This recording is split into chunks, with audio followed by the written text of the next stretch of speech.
Hello, hello, hello. I believe we are live. I'm seeing some people viewing right now. Welcome everyone. I'm just making sure that all the technical things are live, at least what I can do from this end. A very warm welcome everyone to another Sunday live stream here at For the Love of Comics. It's been, I think, almost a couple of months now since my last live stream. So last month I was traveling and wasn't at home. I was live, however, just not on this channel. I was invited over to Near Mint Condition for another one of their wonderful sort of panel cage matches, etc. But it is good to be back home, and I've made a video since I've been back, but it's nice to be live. Stuart, good to see you. Mr. Mark, good to see you. Masoom, Rana Dewan, good to see you, yo. So I hope everyone's having a great weekend or has had a great weekend, depending on where you are. For those of you in the chat and those who like talking in the chat, I always love to know where people are beaming in from. So if you feel like it, please go ahead and let me know where you're joining from. Neil Crawford, good to see you. And Ashwita is in the chat, at least for right now. You never know how long it's going to last. It is late over here. I think I got my timings a little mixed up, but I think we are good. So for those of you who are already here and already watching, let me know in the chat where you're coming in from. And also let me know if my audio is good and if the video is good. How does this picture look to you? Is it too dark? It's something that I've been playing around with. Long-time viewers will know that I do like to keep experimenting with the camera and lights and colors and things like that. So I'm trying a super wide angle today for a reason that we will get into. And the eagle-eyed amongst you, those of you who are live or watching this recording later, might observe that I have no microphone in front of me. So I am a little nervous about whether my voice is coming through and carrying through and whether there's a lot of external noise. This is a slightly different audio setup with no microphone, no headphones, so I'm not monitoring myself. I'm flying without a parachute, once again, where I don't know how the audio is, which I usually can monitor. So I'm hoping that the vocal signal is coming through to you all right and it's not clipping. Let me know if there's anything off about it. Picture is perfect. Good to see you, dear Reverend, and thank you very much. Vancouver, Washington, Cape Town, South Africa, Buckinghamshire, England, Kolkata, India. You see my ears finally. Yes, Mainako. I have now removed the cans. It's also it's an odd time I chose to do this because with winter finally coming into Delhi, this is when it's nice and warm and cozy, and it's really the summer months that I should have explored this. But for those of you interested in the technical, I can get into it. But I'm really enjoying the fact that I've got a little bit more room here. You do get a glimpse of my ugly mat over here over the years. It's been quite worn, but I think today, because of the number of comics that I want to talk about and show, and I won't be going into great detail, but I would like to show them. So that's one of the reasons why I thought this would be interesting. So for example, if I wanted to show, I'm now just picking a random comic, and let's say I thought maybe if I hold it up like this, and then I hope that the autofocus does its work, this would be a good way to show comics and talk about them, like look at the pages. I thought this might be a nicer way of looking at it, just the wide angle thing, which means that I've had to do other setup around it, but it also gives me an ability to get to the keyboard and mouse so I can do things like this. I'm going to now put a poll into the chat and see if this works. So welcome. Is this your first FtLoC live stream? This is something that I've been thinking about as far as these live streams are concerned. And I think I'm going to start playing with them a little bit more, like these polls, and I'm going to start typing. So I need to be able to get to the keyboard, etc., etc. So there's a number of reasons why I'm trying this open thing, but the main reason isn't necessarily the keyboard and mouse access and the freedom to move my hands around as I want, but to be able to get to these comics. And if I end up with too big a stack, to maybe even get away and put them away somewhere. This is something that I've always wanted to do in live streams, give myself the ability to get up and walk around a little bit and also continue talking and maybe shout from across the room and have the microphone pick me up, etc. So who knows? This is one of those things that we can try. Stuart says clear stream. Hi Pranab, good to see everyone. Good to see you. We've got Aris Costis. We've got a couple of sensors, but what's bomb? Oh, okay. I shouldn't say the word. Midnight audio is good. Cortados, Comics Chaos. Hello, the Reverend. Ooh, German. If I took some time, maybe I could get one word out of that. The backlights are good. Tuning in from Kolkata. Excellent. Very good. Frame rate is low. Would prefer low resolution but higher frame rate. Yeah, I don't know about this. I mean, I like to do it on 24 frames a second just because, for a number of reasons. I like it, but I think it slows down a little bit on the stream. I'm not really sure. I'll have to take a look at it. Maybe there's something to do with the latency settings. I too would like a better frame rate most of the time, but again, this is one of those technical things. When I increase my frame rate, I also have to increase my shutter speed. So when I increase my shutter speed, some of these lights, not my main light, but some of these lights, they give a flicker because at 30 frames a second and at the 1/60th shutter speed, those aren't professional video lights around me. So that is another problem I've had. I've tried to do 30 frames a second every now and then just to experiment with it. The look is, it's a little pretentious. Okay, I'm hoping that as the stream buffers, maybe the frame rate will get a little better. But thank you for making a point of that. After this stream, maybe I'll check up on some things. How was my trip? My trip was great. Thank you for asking, Paolo. Deva Protem, good to see you. Have I heard anything regarding the next mouse guard? No, I haven't. I mean, not the next volume. I know that there was the Owlhen Caregiver, so I'm expecting that there'll be more maybe free comic book days or maybe singles that'll come out. I don't know about a long series and I haven't heard anything about that. And Paolo asks, how was my trip? So for those of you who do not know, I was traveling. I was visiting my sister and my family in Illinois, the United States, and my last 3 videos have been about that and about me going to comic book stores and checking out things in the brick and mortar front. Today's live stream is sort of a capping off of those and finishing off that trip. We've been back for a while, but still getting organized. And part of the reason is because of the sheer number of books and comics that we picked up. I've shown some of these in a previous video in which the Jolly Holiday with comics there. That was from One Stop Comics and the bookstore. The book table, a local bookstore that I've now made a couple of videos on. And today's live stream is something that I mentioned in those past videos that I'd be doing, because this is everything else. This is from, there was another brick and mortar visit, which was my absolute last video, and I quickly showed the comics that I'd picked up, but I said I'd talk about them later. So this is that haul from those 4 comic book stores that we visited: Challengers Comics, Quimby's, Myopic Books, and Alley Cat Comics in Chicago, Illinois, as well as stuff that I bought online, so from Amazon US and eBay while I was there, which, again, some of you will know that I'm a big fan of deal hunting and this whole ocean of used books and pre-owned books being available at bargain prices, what to me are bargain prices given what comics cost over here. Those are things that I find very hard to resist. And then one thing leads to another and you go down rabbit holes. We've got more than 40 comics as a result of that. And so that's what we're going to be talking about today. So in some ways, Paolo, this whole live stream is to answer your question. How did our trip go? Let's get into it. But I'm just going to say quick. Oh, and look, I've got some poll results over here.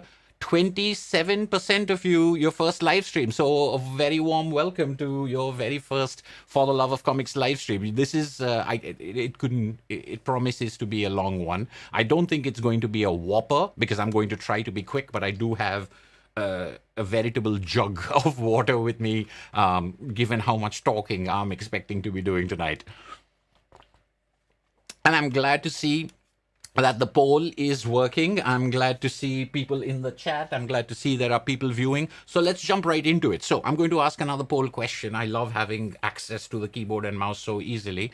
How should I approach it? I can either go store by store, so the source of the comic, stuff I bought on Amazon, stuff I bought on eBay, or I could take a more thematic approach of things that I had no idea about, things that I've been wanting to check out for a while, things that are filling gaps in collections. So would you like and you can start writing this in the chat, because of course just answering a poll is not necessarily all you need to do, but I will now put up this poll to ask this question of you, and I will proceed according to how I should.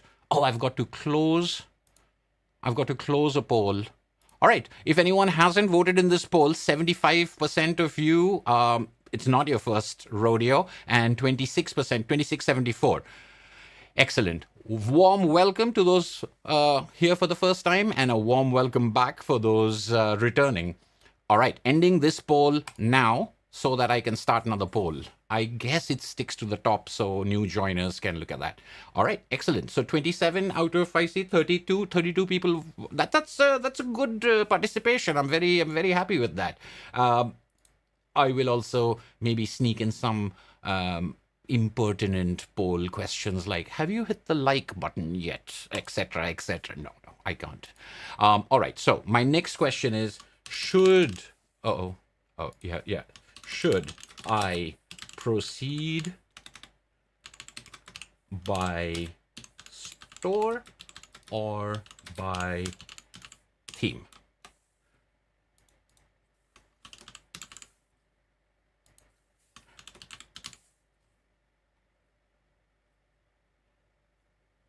Oh, I forgot to put a question mark. That would have been unforgivable. All right, so the new poll is posted. Let's see how we go. While you answer that and think about what approach you'd like, I did want to, even in a haul live stream video, I do have some honorable mentions. These honorable mentions are things that I have plugged into the shelf of where they're supposed to go. Because they are the ones that fill gaps and that had, I wouldn't say there was space for them already. And then before this live stream began, and after I'd gotten all these out, I wondered if I should go and get these out as well. But that was maybe a little bit more than even I could,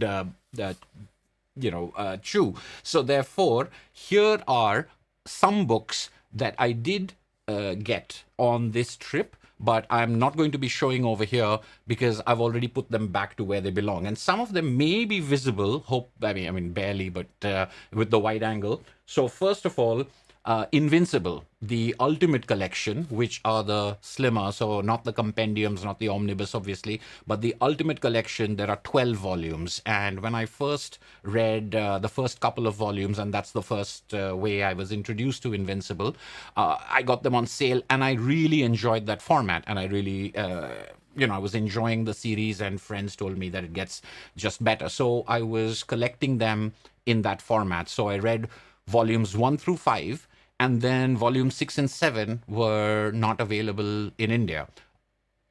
8 onwards were, but not 6 and 7. So I was very happy to find volume 6 and 7 easily available in the US, and because I know I can continue that collection once I'm back, those are the two that I picked up. So volume 6 and 7 have joined the rest of the Invincible over there. 8, 9, 10, 11, 12 left to go. If it's more than 12, let me know in the chat, but I believe it's 12. So Invincible, the Ultimate Collection hardcovers, volume 6 and 7 went in there.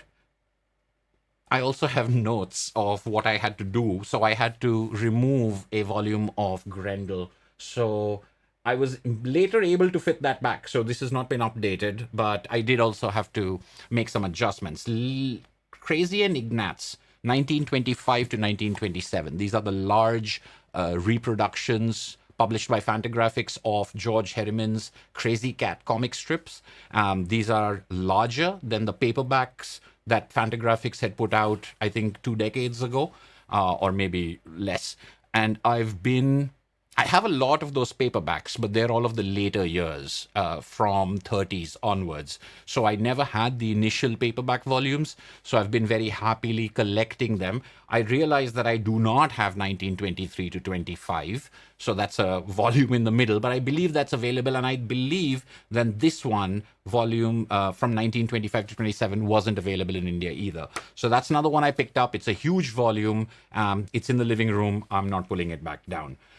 Fables Deluxe Volume 16. So Fables returned after many years. I don't know what you would call it. It's a continuation of the story.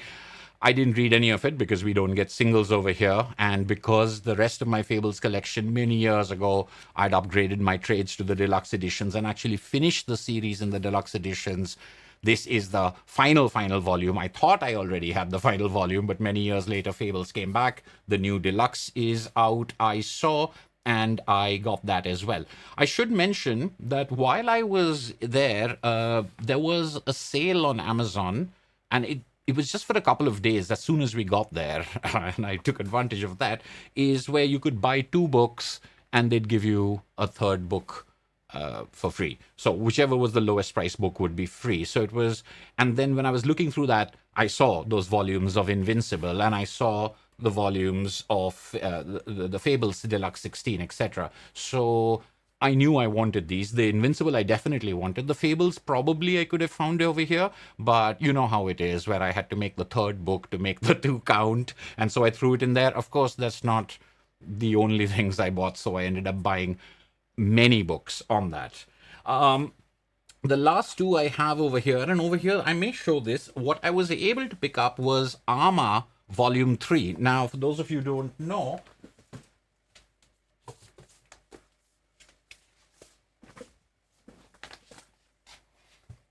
Arma by Frederick Peters is a wonderful, bizarre, borderline surrealistic sci-fi story. But Frederick Peters is a very unique writer and artist, and I've enjoyed a number of his works. And Arma is a sort of brilliant series, but I had Volume 1, which I loved, and then I picked up Volume 2 sort of immediately after, and then I couldn't get any of the subsequent volumes, and there was Volume 3 and Volume 4. About a year later, here in India, I did find Volume 4, but I couldn't find Volume 3 anywhere. I think it was out of print. So I couldn't continue, or I couldn't finish the series, because this, unlike some other series, is definitely has to be, you want to read the series in sequence, and it's 4 volumes. So the fact that I was able to find Volume 3, I don't remember now if this was secondhand or if it was just available. It seems bizarre that it would just be available, but I did finally get my hands on Arma Volume 3, The Desert of Mirrors, which means that I can finally read that and finish this series and see, it must be more than 5 or 6 years. It's probably longer. So this is going to be a long overdue read. In fact, I might just start from the beginning. If you haven't read any Frederick Peters, I highly recommend trying at least 1 or 2 of his stories. And Arma it's one of those things that I'd mentioned way back in the day in my sci-fi my top 10 sci-fi comics videos, where I disqualified things that I hadn't finished reading, and Arma was in one of those categories, where I got the feeling that this could definitely make my list, but I would have to finish the series to know for sure. So that is a thing that I was able to get. And similarly, I was also able to pick up Sardine in Outer Space Volume 4. just like Arma, this is something that you can kind of read out of sequence because it's a series of adventures, but there is a longer arc by Emmanuel Guibert and Joan Sfar. I'm a big fan of both of these writer artists. This is written by Guibert and drawn by Sfar, and I've talked about a number of Sfar comics on this channel already. The Rabbi's Cat was part of my top 10 gateway comics. I've talked about the Little Prince adaptation that he did, and Klezmer most recently in my conversation with Off My Shelves on our top 10 music comics made an appearance. And once again, I had volumes 1 and 2. I had 1, 2, and 3, and then I had 5 and 6. And I believe that in English, published by First Second, there are just these 6 volumes. I don't know if there are more than them in French. Ostensibly a younger reader's work by 2 people I really enjoy. Sardine in Outer Space has it's got that thing for me of what I get when I read Joan Sfar, whether it's The Professor's Daughter or Little Vampire or Vampire Loves, which is again another comic that I've talked about on this. So I'm glad to have this. You know, it's a fantastic comic in my opinion, but it also scratches that collector itch. So these are things that were gap fillers and collection either completers or builders that I have been able to get my hands on. There might be a couple more coming up in that category. Let me just quickly put this away and check the comments. Let me know if the sound is okay. I'm a little self-conscious. The mic is boomed above me, so I know that if I move away from this, you can lose my audio. But hopefully that hasn't happened yet.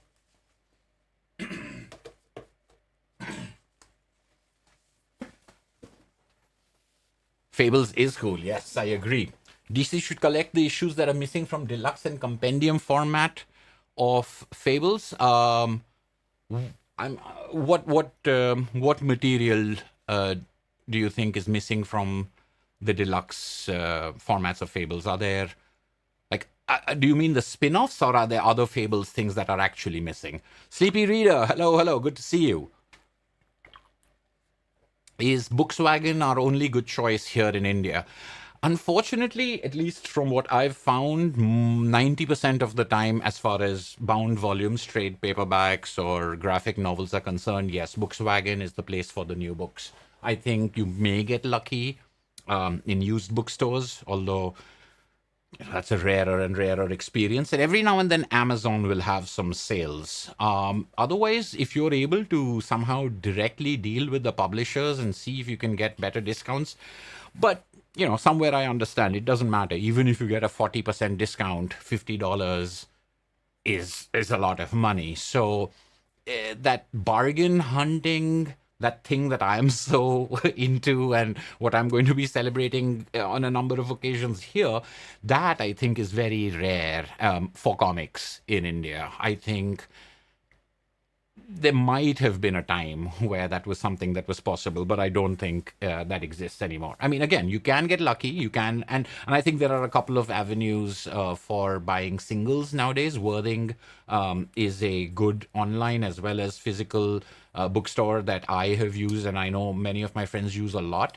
So they're able to pick up singles, both contemporary or like current singles as well as old back issues. They seem to have a good collection, so that might be worth checking out. But otherwise, Neil says sound is 5 out of 5. Regarding your poll, store or theme, what about cutest cover? Yes, well then you'll have to watch me just be here paralyzed going, which one comes next? Facts. All right, so let me take a look at the polls. By store, 42%. By theme, 58%. All right, that's I mean, I had a being fans of narrative as we all are, I had a feeling the theme might edge out a victory, but you know, I'll go with both. Excellent. So I'm ending this poll now because I may run a couple more polls over here very soon. So by theme, so let's continue with the theme of gaps in my collection or continuing stories, in which case I can say that, yes, here we go. So first up, we have from NBM, published by NBM Comics Lit and by Manu Larsenet, Ordinary Victories, Volume 2. This is the NBM English edition translation of of the four parts in French, which they put together, 2 volumes in volume 1 in English and 2 volumes. So this starts with number 3. This is a fantastic comic, the first volume of which I found incredibly affecting, and the first thing that I've read by writer-artist Manu Larsenet. I know that Blast is a comic that people have recommended, but I've never been able to find it in English. And I know that he has a new book out, which is an adaptation of The Road by Cormac McCarthy. So, did I get that right? I think I got that right. But I haven't gotten that new adaptation yet. That and Amy de Jong's adaptation of William Golding's Lord of the Flies are 2 literary adaptations that I'm really looking forward to. So this is going to be actually my second month, and it's the finishing of it. If you've never seen his artwork, and again, I've not, I only know it from this story and from what I've seen online. It's not quite. It's a much darker, let me put it that way, and a much more serious, a much more mature, and a much more somber and intellectual story than the cartoonishness of the art might at first suggest. Or maybe it doesn't. To me, it was, it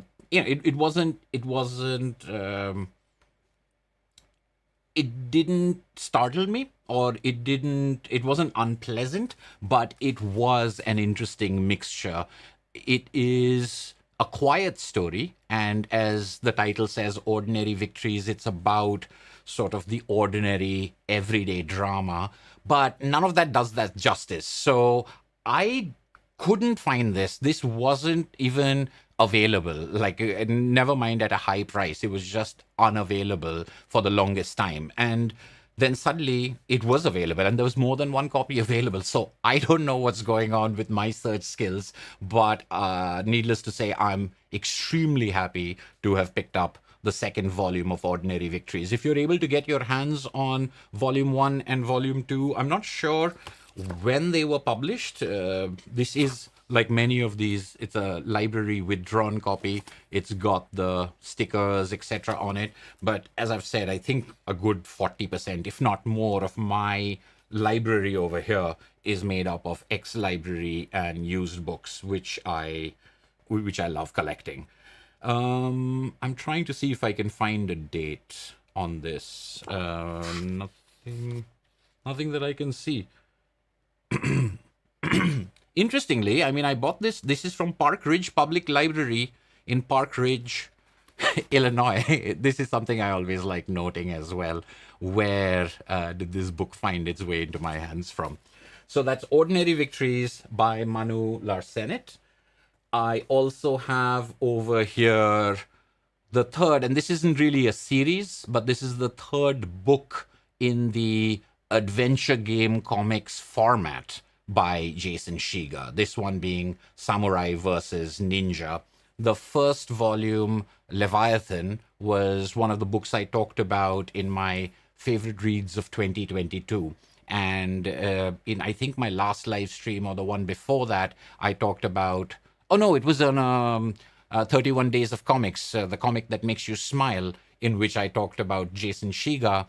And I mentioned over there that the second book, The Beyond, was also great, and now I picked up the third book. So for those of you who haven't seen or heard me talk about that, these are choose your own adventure comics, similar in some ways to Jason Shiga's Meanwhile, which was the book that introduced me to him, and then you would follow according to your choice, the panel, but they're also mazes and they're also adventure books. So they're kind of blending together choose your own adventure and the following of different timelines, but you also loop back onto the same things. The last ones, the other two that I've read had failure states, which you could lose the game, so it almost plays a bit like a video game. I remember Leviathan having a day-night cycle, and you could sleep at the inn and then leave at a different time, and it would be dark when you went out, and if you went back to sleep, it would be light when you went out again.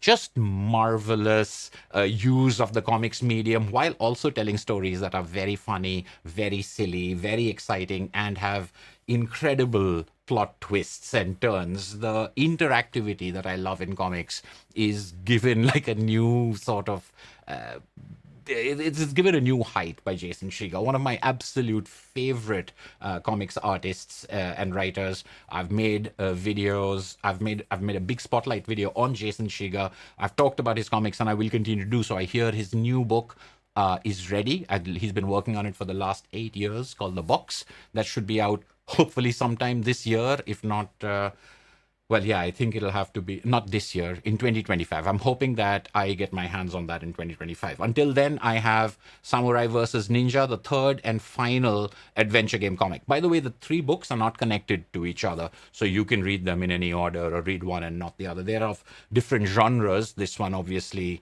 taking you had the pirates, and then you had the Dungeons and Dragons type of stuff, and now you've got the samurai and ninja stuff.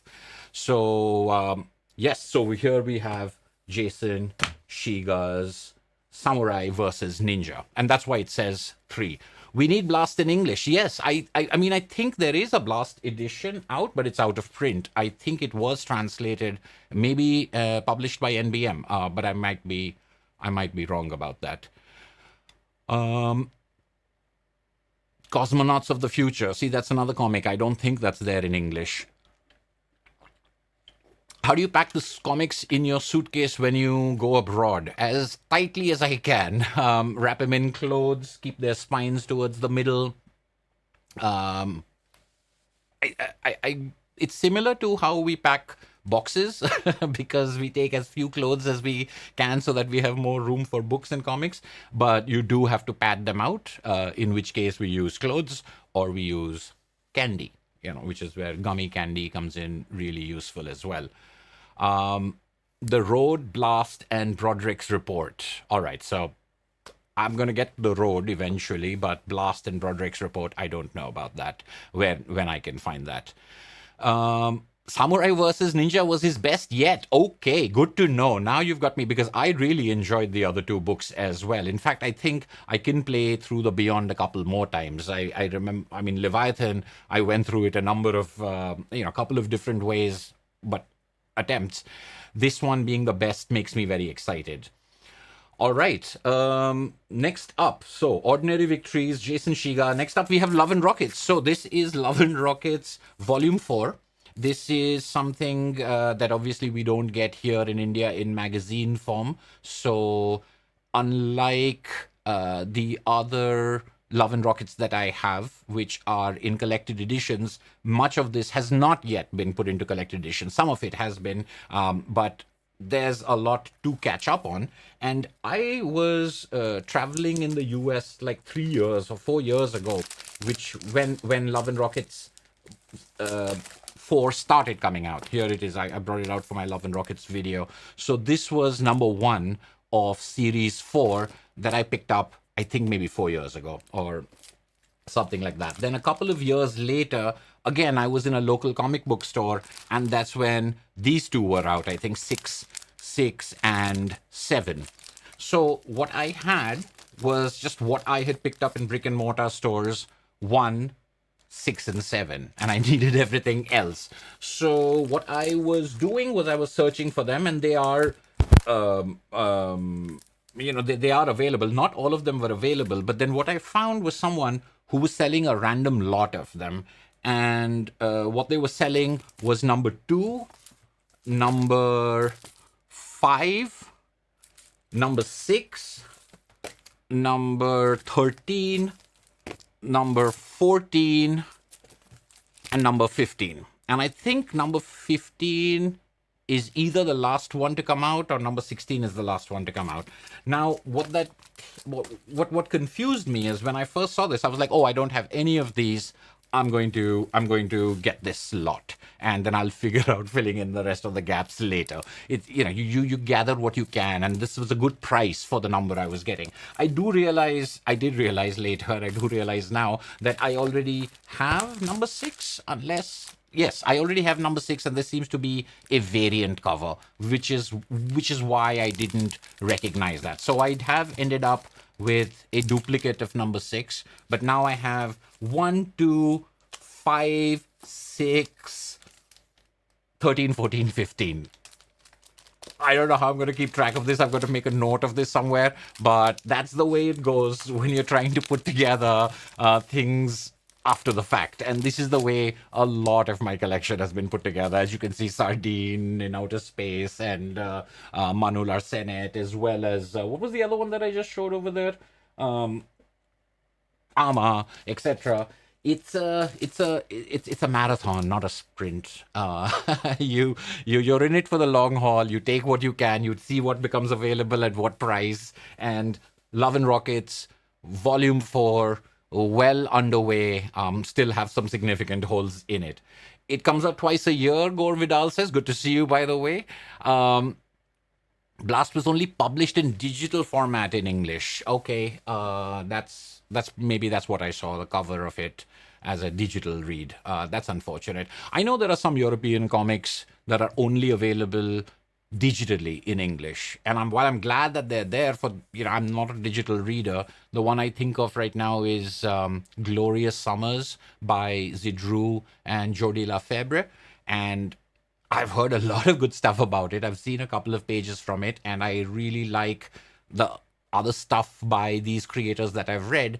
Unfortunately, not out in print in English yet, as far as I know. So that is unfortunate.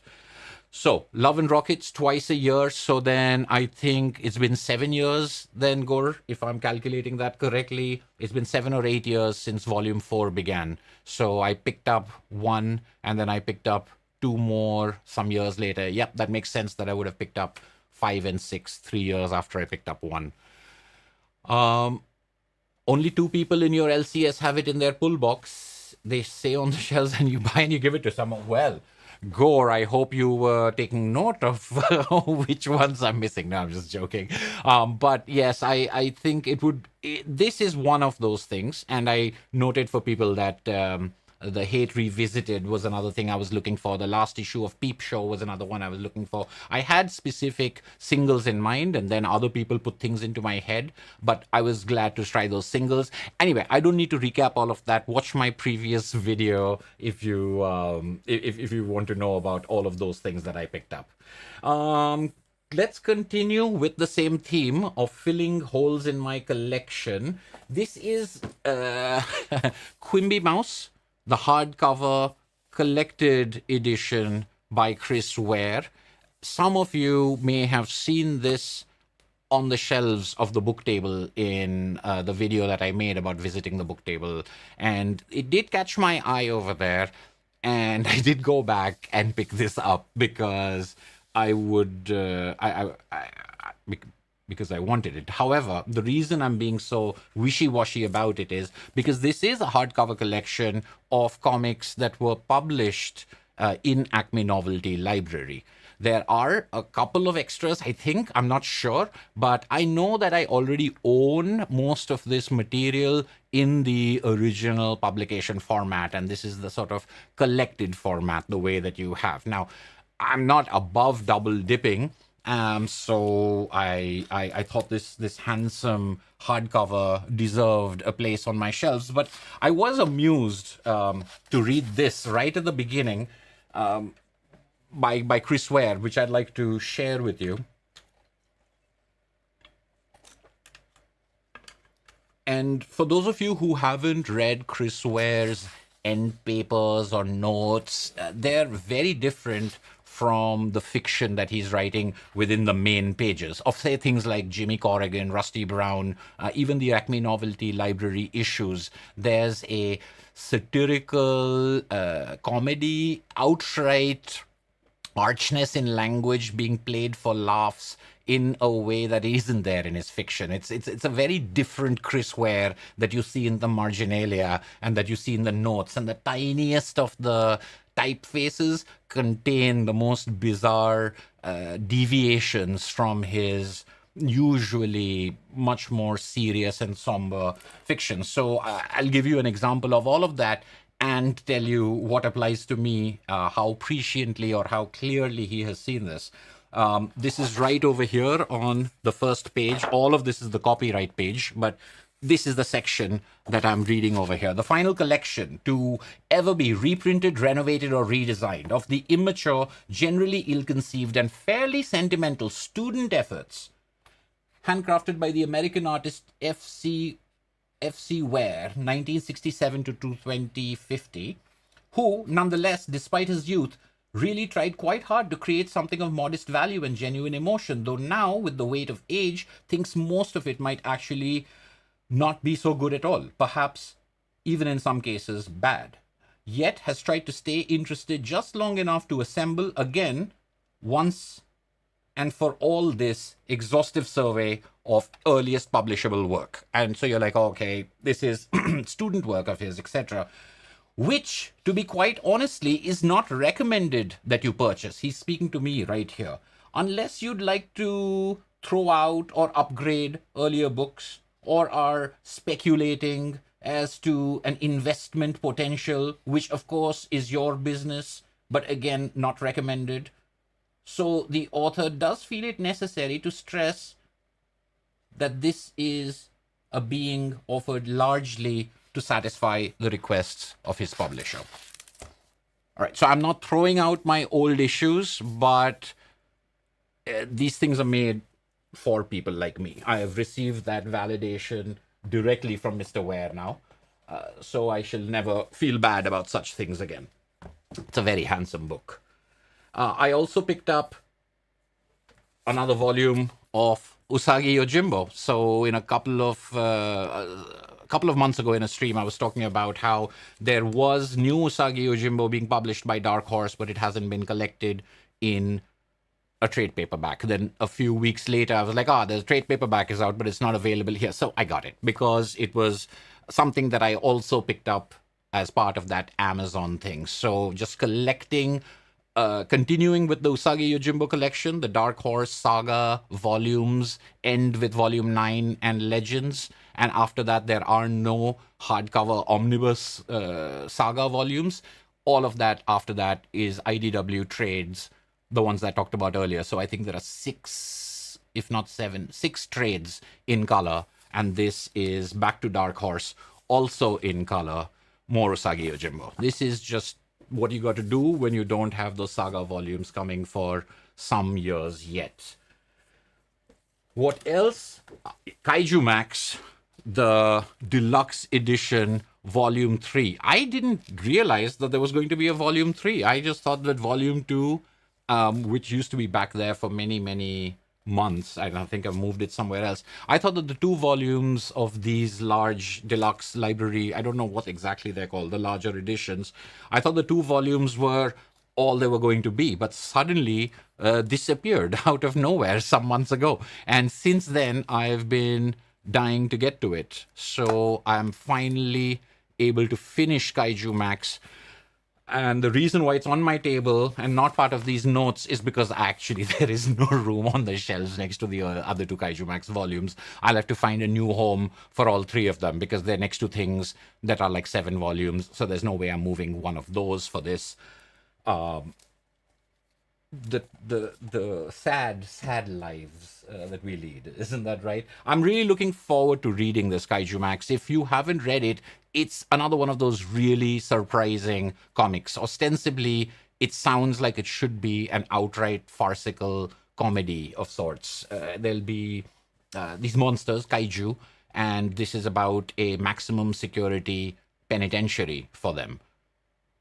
that's the Kaiju Max. So it's kind of like Super Max or something like that. But it is an extremely brutal, hard-hitting, and thought-provoking comic. Xander Cannon is someone I've enjoyed reading ever since I saw his work with Alan Moore on America's Best Comics, and the stuff like Heck that I've really enjoyed. But Kaiju Max is a surprising achievement, and I recommend it highly, although it may not be for all tastes. So somewhere I think I've seen a description of it where it says Jurassic Park meets Oz. Oz not being the Frank L. Baum Oz, but the HBO prison TV show. And yes, so if you've got a little bit of a stomach and you're willing to see some sort of outlandish setup, discuss some very interesting and potent topics, Kaiju Max is my vote for one of the most surprising comics. And I'm glad to see that it's successful and other people seem to think so, because you see these kind of deluxe presentations of it, obviously indicating that there is a sort of fandom out there for that. Comics Dude says, speaking of Love and Rockets, where is your Love and Rockets anniversary edition? The 50 years of the 50. It's that box back there. If you can see that red box in the distance next to the lamp, that's the first 50, if that's the one you're talking about. Sleepy Reader says the first 2 volumes are among my all-time favorites. Yes, I really... did you... I mean, I don't know, Sleepy, or others who have read Kaiju Max, if you were as surprised, but I was really surprised. I did not expect the story to be that, but it is fantastic. And if you've got volume 3, I don't know, when you say the first 2 volumes were saved, does that mean you've read volume 3 and you didn't like it? In which case, don't tell me. But if you haven't read it yet and you're just saying that's... And they have annotations on every page. Very nice. Comics Dude, thank you so much for the super chat of 1,000 rupees. Good night. Oh, you're off to bed. Keep reviewing and recommending. Thank you very much. Comics Dude, I will keep you in mind. If you want and if you want that extra issue of Love and Rockets, you can get in touch with me. Okay, moving on, filling gaps, and this is not really filling gaps, but this is a discovery. And for those of you who have seen my video on the top 5 comics for children or for kids, for young readers, I talk about Little Lit. And I think I also talk about Little Lit in my Richard Sala video, because the volume of Little Lit that I talk about is It Was a Dark and Silly Night. And the cover and the first story is... No, I don't think the cover, but the first story is by Lemony Snicket, drawn by Richard Sala, and it's a fantastic story. It's a wonderful comic. But Little Lit, I thought, was that volume of comics that was edited by Art Spiegelman and Françoise Mouly, and they put together children's comics done by adult, independent comics superstars. And it's a great thing for comics fans of all ages, I think. But it was also very unusual because you would think it would be subversive and it would be kind of a joke, because we've seen a lot of these people like Spiegelman and maybe Chris Ware and Dan Clowes, Charles Burns, among many, many others. We've seen them mess with the formula, trying to say that, oh, here's a kid's comic and I'm going to do this thing with it, or here's a newspaper strip and I'm going to do this thing with it. But these are generally, they are for kids. They're not pretending, they're not getting humor for adults by taking on the artifice of children's comics. They are making children's comics, but they're very recognizably these artists and their sensibilities, while being completely safe for kids, at least on at a literal level. What I did not know was that there were actually 3 volumes of Little Lit, and it was a Dark and Silly Night, the volume that I have had, that I have somewhere. I don't think it's here, but the volume that I have was themed along silliness. But there are 2 others. One is Little Lit Strange Stories for Strange Kids, and the other folklore and fairy tales. So this is themed around folklore and fairy tales. Most of these are fractured fairy tales, but again, completely readable by kids. And this is Strange Stories for Strange Kids, again, completely readable by kids. This cover, obviously, is by Charles Burns. This cover is by Art Spiegelman. And I'd just like to this is one of those things that I think maybe a deeper dive would be interesting. But if you ever run across copies of these, I would highly, highly recommend picking them up because, first of all, they're fantastic books. They're wonderfully produced hardcovers with fantastic design. Here are the end pages for this, which is actually a board game that you can cut out pieces for and play. This is designed, drawn, written by Chris Ware. And this is Fairy Tale Road Rage for 1 to 4 players. And once again, this isn't a comedy because it's pretending to be for kids. It is actually for kids. And that sensibility, that toning down while remaining the same for these creators, let's take a look at all of the people that we have over here. Now, it's quite a good collection, but I was thrilled to see Daniel Klaus, who's doing that Sleeping Beauty. There is an old Walt Kelly comic. There's Juice Swart. There's Art Spiegelman, William Joyce. But there's also Charles Burns. And what I really wanted to see was The Fisherman and the Sea Princess by David Mazzucchelli. But just flipping through this, any page, any of these stories that you go to, they're gorgeous to look at. They're quite funny to read. I think they're all singularly interesting comics. Even this very deadpan, very not gruesome on the page, but gruesome in its implications and explicit exposition is Sleeping Beauty, which is very similar to how these original fairy tales were. It's just presented like if she's eating the kids, just presented like that. It's fantastic to see these writers and artists working on this. And the David Mazzucchelli piece was just stunning, was fantastic. So this is the Once Upon a Time folklore and fairy tale story. And this is the Strange Stories for Strange Kids. And I'll just show you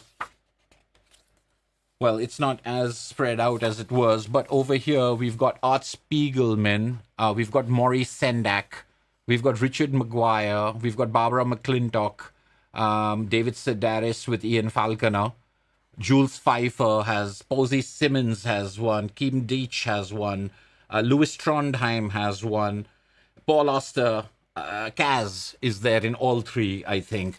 So as a sampling of work from some amazing comics writers and artists, American and European, these collections, all 3 volumes, are fantastic. And I think they're kind of, I haven't heard people talk about them. And as much fun as I had reading, I've read both of these volumes now, and of course I've read It Was a Dark and Silly Night many times. I don't know why. I don't know if they were successes. They seem, maybe people thought they were a little pretentious or kids weren't interested in them.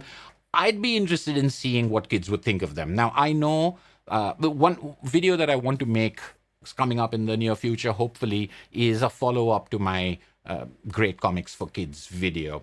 So I'm intrigued by whether kids, because I enjoyed them, and I couldn't find anything in it that was just adult and not appropriate for kids. So I get the sense that, maybe weird kids, maybe intelligent kids, maybe this will appeal to kids, but I can't be sure because I'm very removed from that age at this point of time. So if you have any kids, or if you know any kids, and if you can get one of these books into their hands, most of the others that I'm going to talk about, I kind of have an idea of what kids think of them, but I'm still going to focus on the fact that I love them as an adult. With these, I love them as an adult, and I believe that most of you watching, whether you're watching now or later, will also love these. I'd be curious to see if anyone can get me a check against kids. Kevin, good to see you. What is the red book in the back near the lamp? Oh yeah, that one is the Love and Rockets box set. Or do you mean this one? This one's coming up soon. That one is back there. Is the Love and Rockets, the first 50, which is the facsimile hardcover collected volumes of the first 50, the first series of Love and Rockets, 50 issues, magazine sized. What was the one that we just talked about? We just talked about a couple of volumes of Little Lit, Austin. This was Art Spiegelman and Françoise Mouly's edited anthology of comics for kids by a veritable galaxy of comic stars. Okay, let's see. What else do we have? Things that are filling in the holes. I think I'm almost done with that first. Oh, yes. So I also picked up another Jeffrey Brown. So this isn't really a whole. Well, I mean, it is in a way, because I have a lot of Jeffrey Brown comics and I love Jeffrey Brown. His comics have a very singular voice, and I quickly went from thinking, oh, this is kind of loose cartooning, to thinking this is very good cartooning, because of how effective the storytelling is and how capable he is of getting me into the moment and into the emotions, particularly awkwardness. So this is one of his books that I did not have. Every Girl is the End of the World for me. I don't know if this has been collected anywhere else. There is a small listing back here of books. So Clumsy, Unlikely, AEIOU. Those are 3 books that I have. Be a Man and Mini Sulk I do not have. Big Head, the 6th book listed over here, was another book I had not heard of. And then I was able to pick it up. So I'm going across stores because we're on the theme of filling this. So I picked up this one. I picked up from, this one was, oh yeah, the stickers over here. So this is from Alley Cat Comics, the one that we went to on the second day. If you've seen my previous video, down that little narrow alley, that fantastic comic book store. I picked this up for 50% off over there. This one was something I bought used on Amazon. This is not autobiographical. This, I believe, is like Clumsy and AEIOU and Unlikely. This is an autobiography. This, I believe, is outlandish fiction, speculative fiction. And I've not read a lot of Jeffrey Brown's fiction. There's a couple of books of Star Wars Jedi Academy that he did for kids.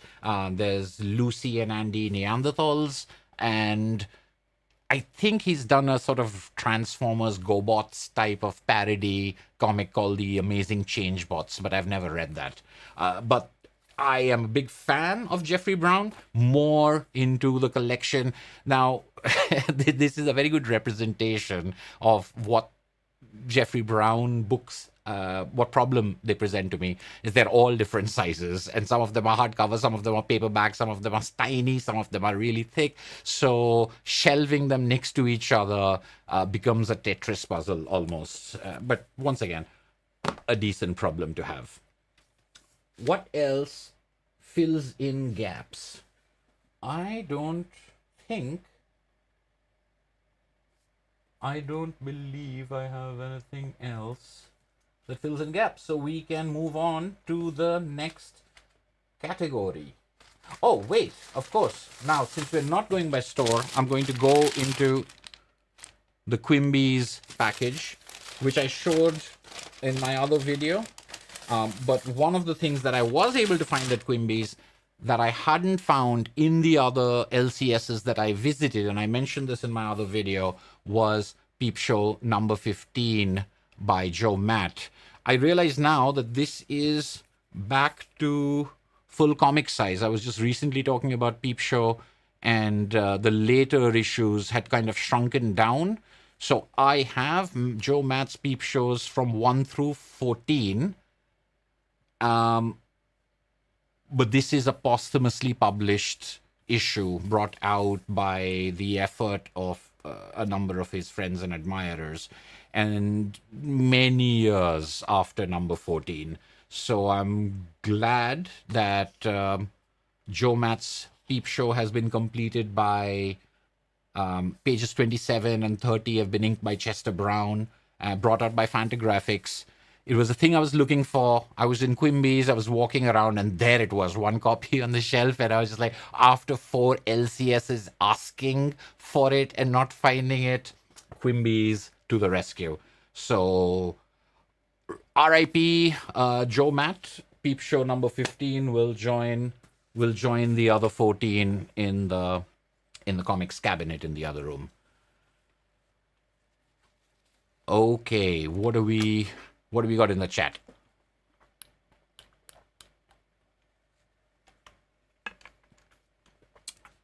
Excited to learn about all these gems. That's good to hear. Jeffrey Brown, I like an epilogue to the Girlfriend trilogy. Oh, this one is like an epilogue to those 3 books? Good. All right. So at least I know where to put them on the shelf once I've read that. The Girlfriend trilogy. Yes, that's exactly what it looked like. It reminded me of that. So good to have that confirmation. If you've never read any Jeffrey Brown and you're a little wary about young people in love or autobiography, I would recommend you check out A Matter of Life, which is about fatherhood, and it's about him being a father, and it's a much more older Jeffrey Brown, a more mature Jeffrey Brown, and the kind of stuff he's talking about over there has to do about him and his son, but also him and his father, as well as religion and the rejection of religion. But it's very slim, and it's extremely heartfelt, and it's wonderful, and it's in color. So if you are wary about reading something about 20-somethings, living in apartments and teenagers in school or college, etc. If you're not into that kind of autobiography, start with the older Jeffrey Brown, and I think that would be a good gateway. Peep Show issue was excellent, which makes it even more sad. Yes, Sleepy Reader. I was sad already. It's just mitigated by the fact that at least I'm able to read it.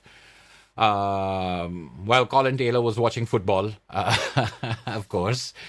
It is a great comic, and I'm wondering if this means that they will all be eventually collected together. I mean, it's only 15 issues, so I don't see it necessarily being a box set the way 8-Ball or Hate or Neat Stuff has been boxed. But maybe I think maybe they can be a larger hardcover collection at this point of time. First time on the stream, Gabriel. Good to see you from Argentina.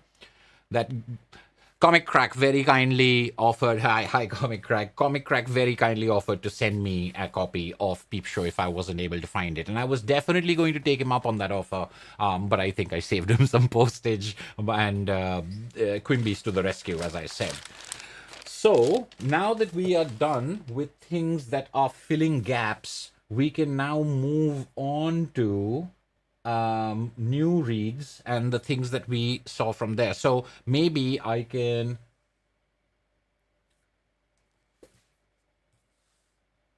yes. So things that I am getting to for the first time, I will make a subcategory over here by people I know. So Paco Roca. I already showed a Return to Eden, which was, so there were 2 Paco Roca books out in English that I had yet to get my hands on. Return to Eden was one of them, which I picked up from Amazon on like a slight discount, on slight sale. But this is the one that I picked up as a remainder copy for $1 or something like that.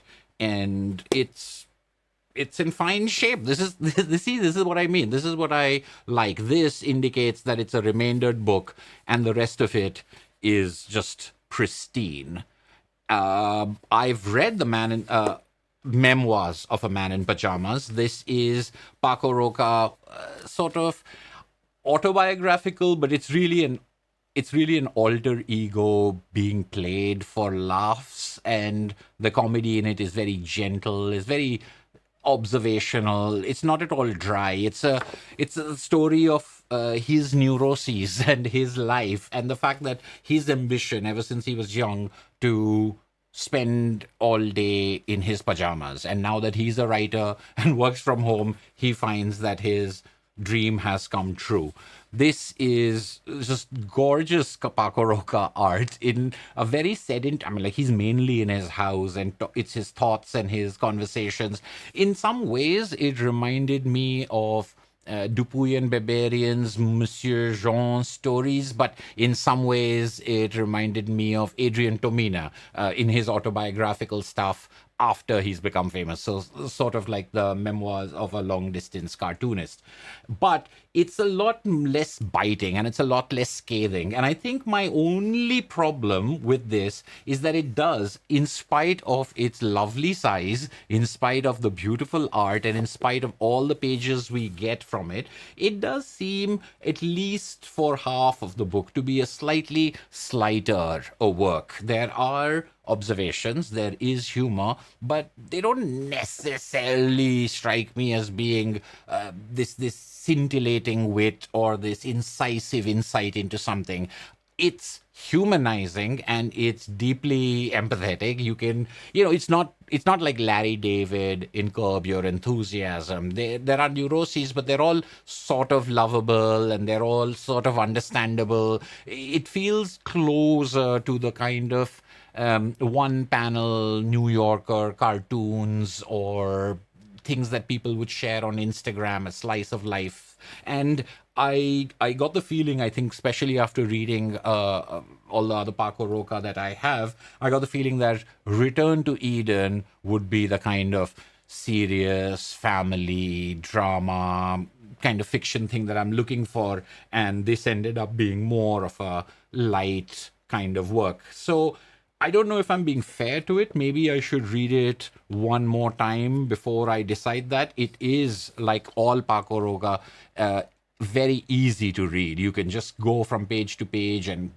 there's a complete clarity on everything. So no criticism over there. And it, again, a very lovely large size book from Fantagraphics.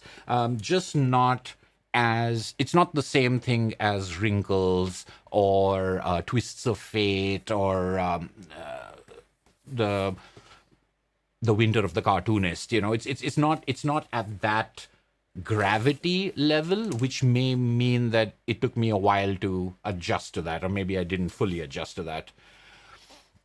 Yes, Joe Matt's work, if it was republished, I think it would be great, because these issues of Peep Show, I think, are hard for people to get. And I think even some of those volumes like Spent and I can't remember a couple of the others, but I have some of those collected volumes. They're long out of print as well. The copies I have are remaindered, battered, ex-library copies.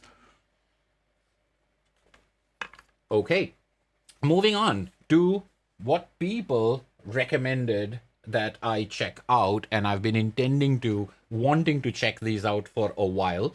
I'll start with the singles over here.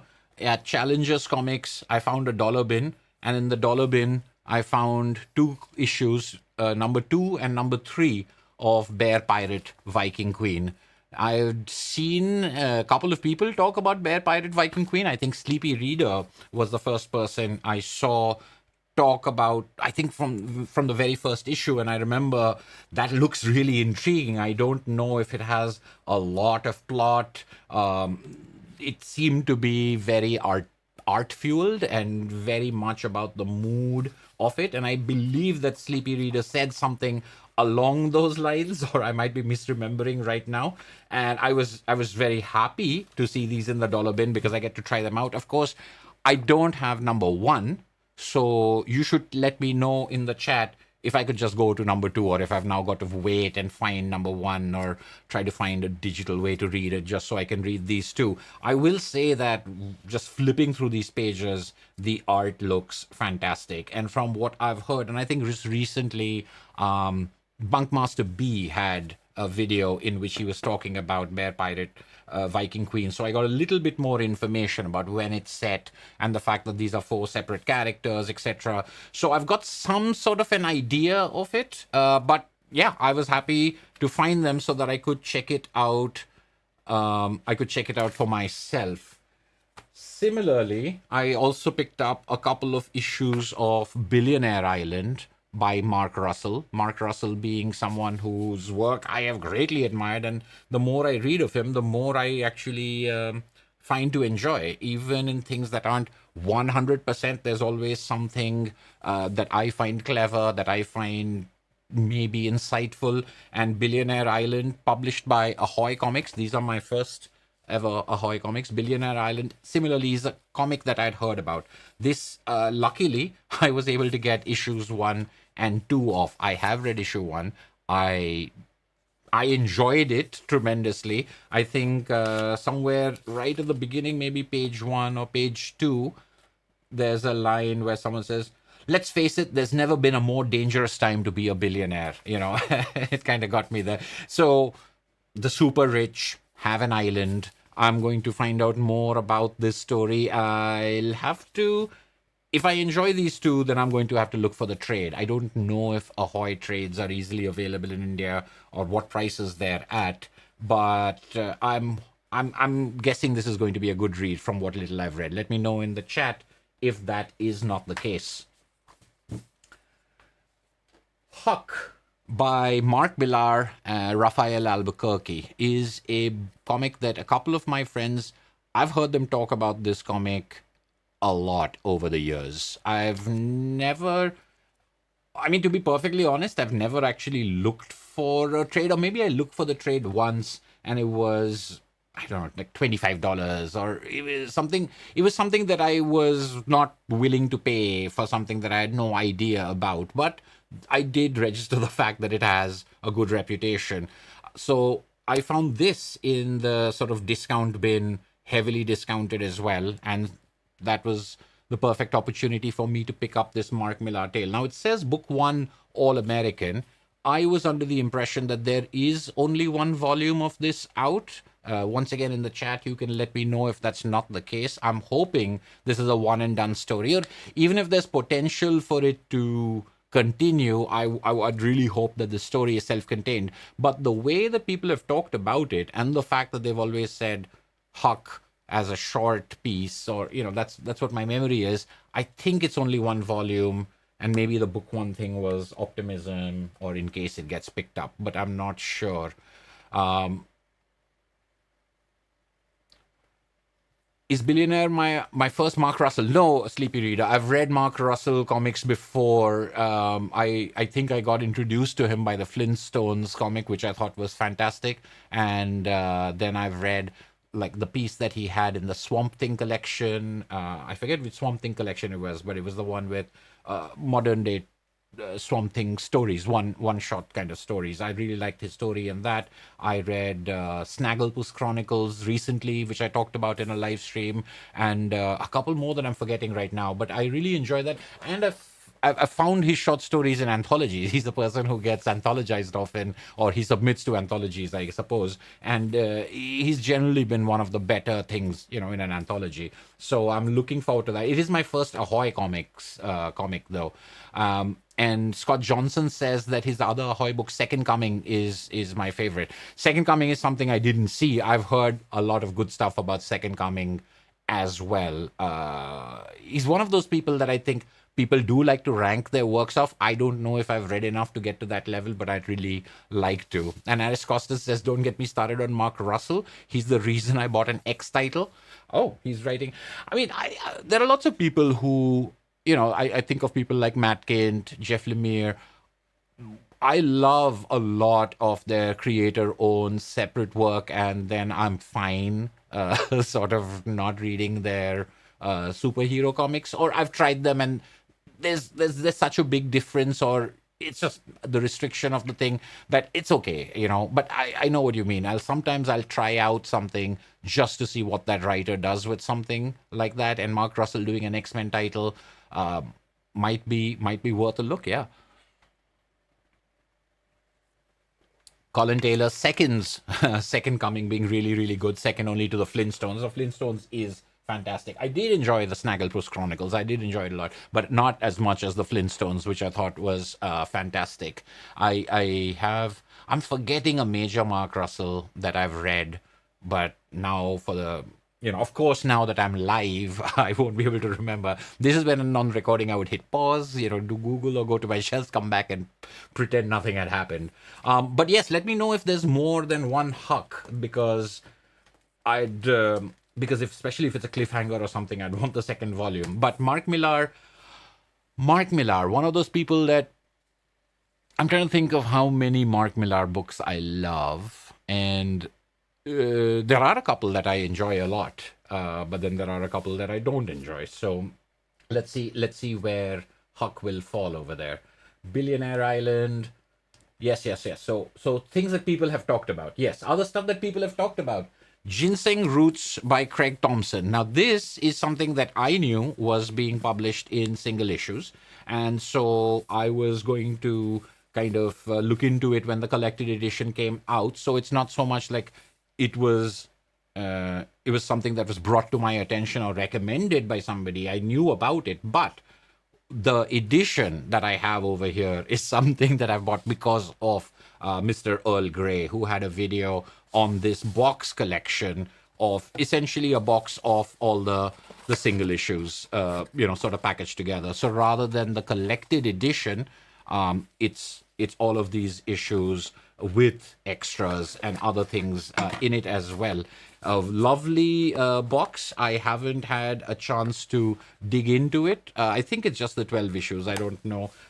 There was something else that may have come with the box over there, but I just love this sort of packaging. Now this is you get the charm of the single, and you get the shelf and practicality, mobility of the bound volume. I think that's great. And if you want a closer look, which I did not obviously give you in a way that immediately I started panicking, I'm going to spill everything. Do take a look at Earl Grey's video on this particular edition of Ginseng. I mean, he did such a good job selling me on it that I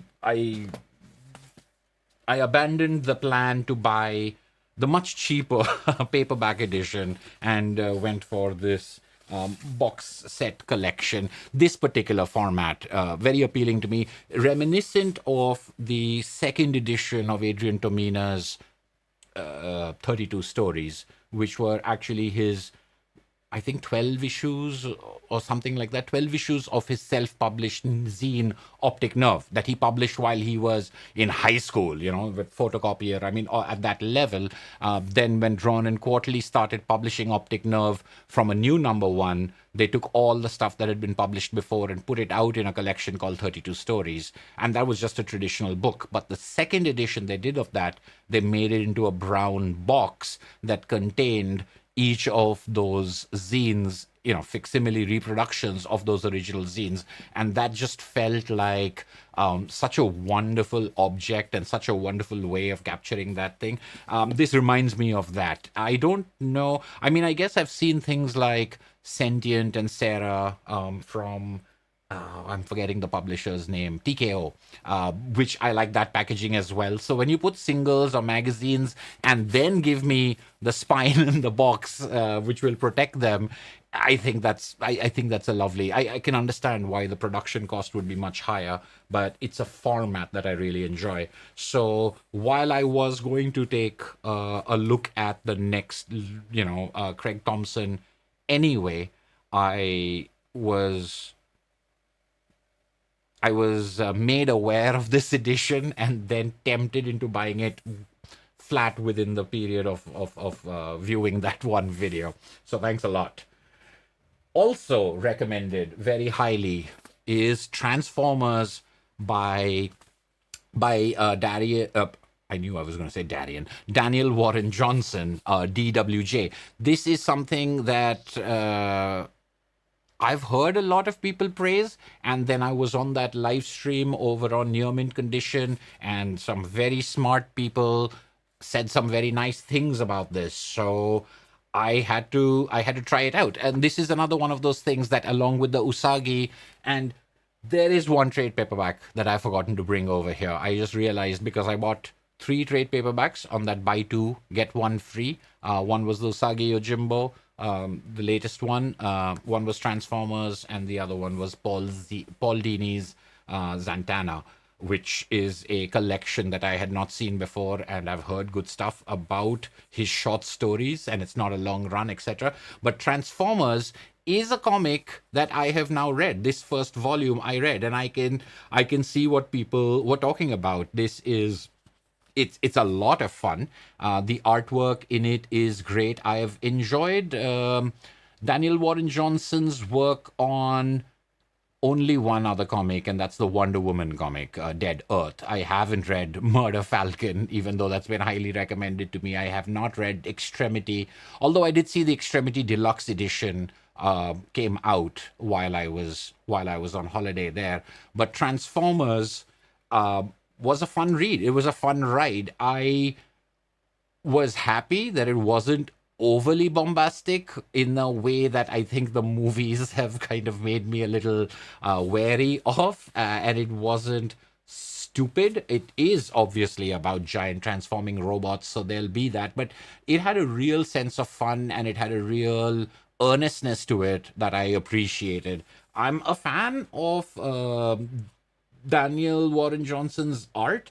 Over here, it didn't strike me as pyrotechnically different the way that the Wonder Woman did, and that one really stood out to me as something that reminded me of Paul Pope's artwork. And this is good. It's also something more expected.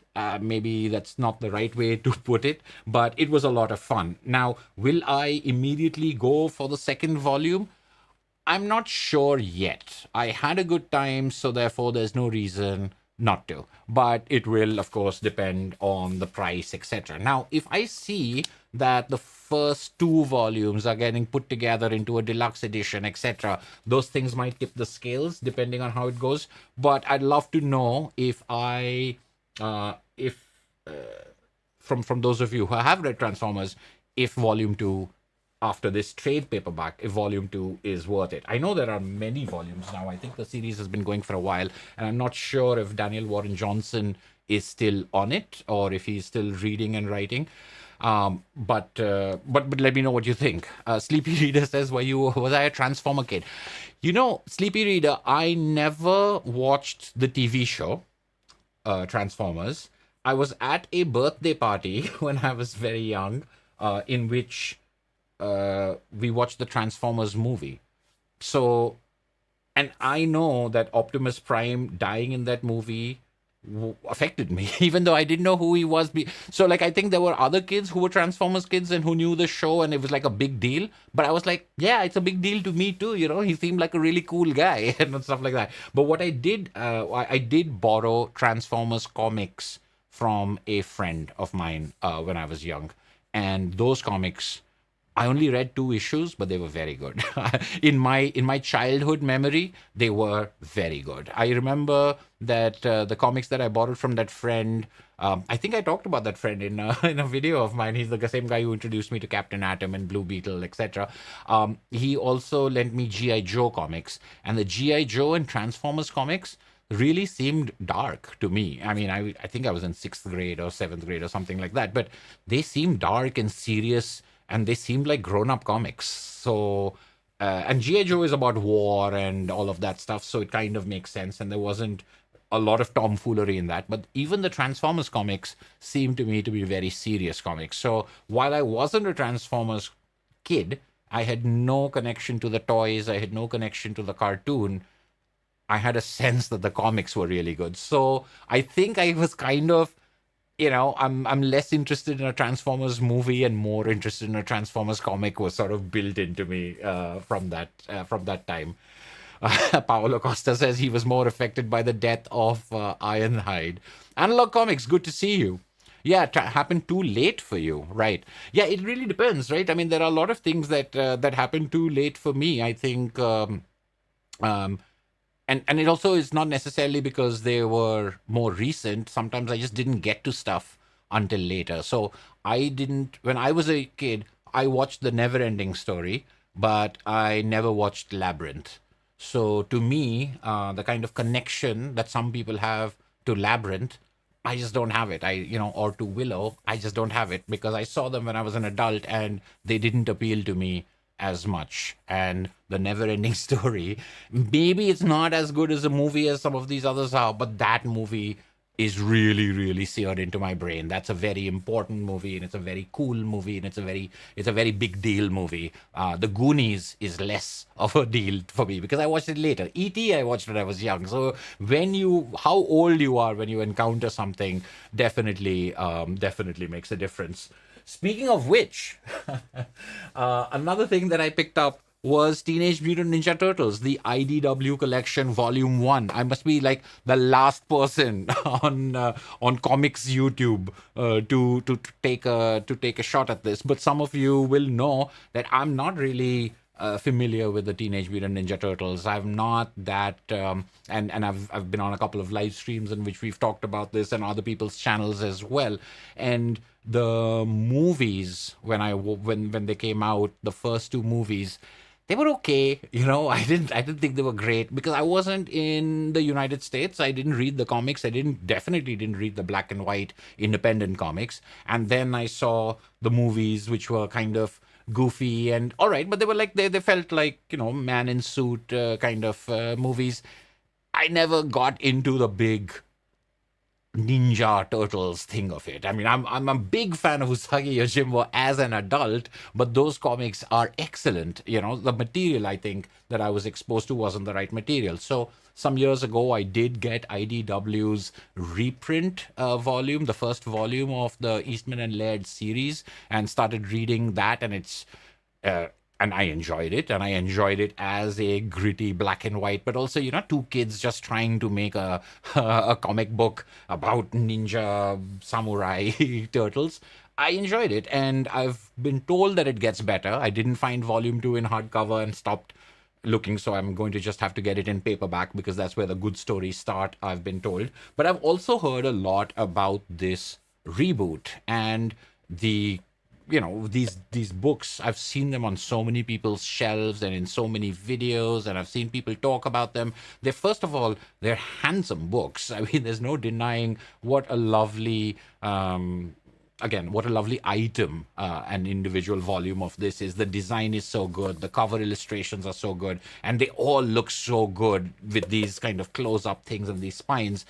So, but there are so many of them, and I was like, what if I don't like it, etc. Now, there was this sale, and these prices were kind of low, or they were marked down from the list price anyway, and there was that 2-for-1 sale where I was getting the Invincible, so on and so forth.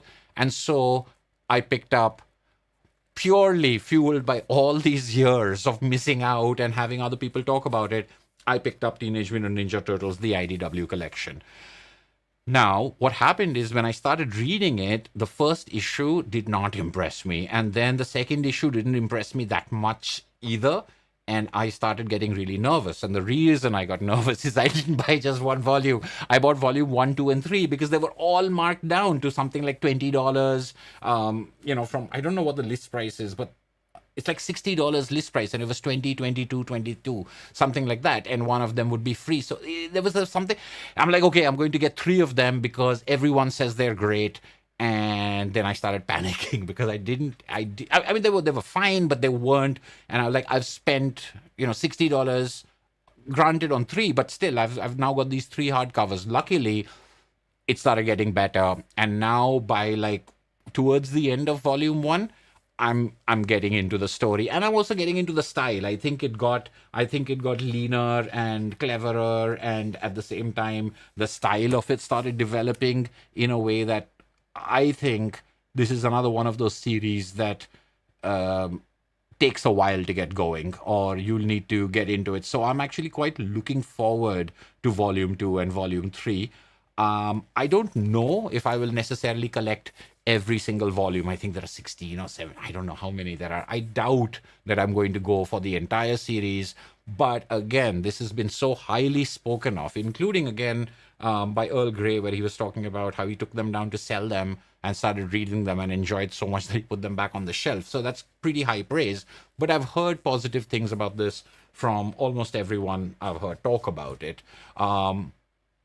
Initial hiccups aside, I'm down to try the second volume. And similar to the Teenage Mutant Ninja Turtles is the Sixth Gun here in its first deluxe edition. Now, unlike the Teenage Mutant Ninja Turtles ID. The Sixth Gun is something that came out while I was in the US once. I don't remember if I was visiting my sister or if I was there for work, but it started while I was there, and I went and picked up issue number 1 in the stores, and I enjoyed it, and I picked up issue number 2 the week after or something like that. I picked up the first 2 issues, and then I came back to India and I never continued. So I read the first 2 issues, which I enjoyed, and I've been eyeing these deluxe editions for a while, but they were always kind of expensive. And there's so many other, you know how it goes. Anyway, so what happened is I saw that these were available, volume 1 and volume 2 of the deluxe edition. They were available used for, I think, like $10 each. And I'm like, all right, I'm going to take the plunge. I'm going to pick them up. And if I don't enjoy them, I'm sure I can, it's like, it's one of those things. If I don't enjoy them, I'm sure I can sell them. I don't know why I say that. I never sell anything. I've never sold anything. So, but I'm more confident about the Sixth Gun because I know how it started and I know I was enjoying it. And it's a Weird West story, and this deluxe edition is an oversized thing which really works for the lovely art this has. But what I've also appreciated about these deluxe editions is the matte-ish paper. This is not glossy, shiny, but I am really looking forward to reading it in this format now that I've seen the paper and seen the color reproduction, which is just beautiful.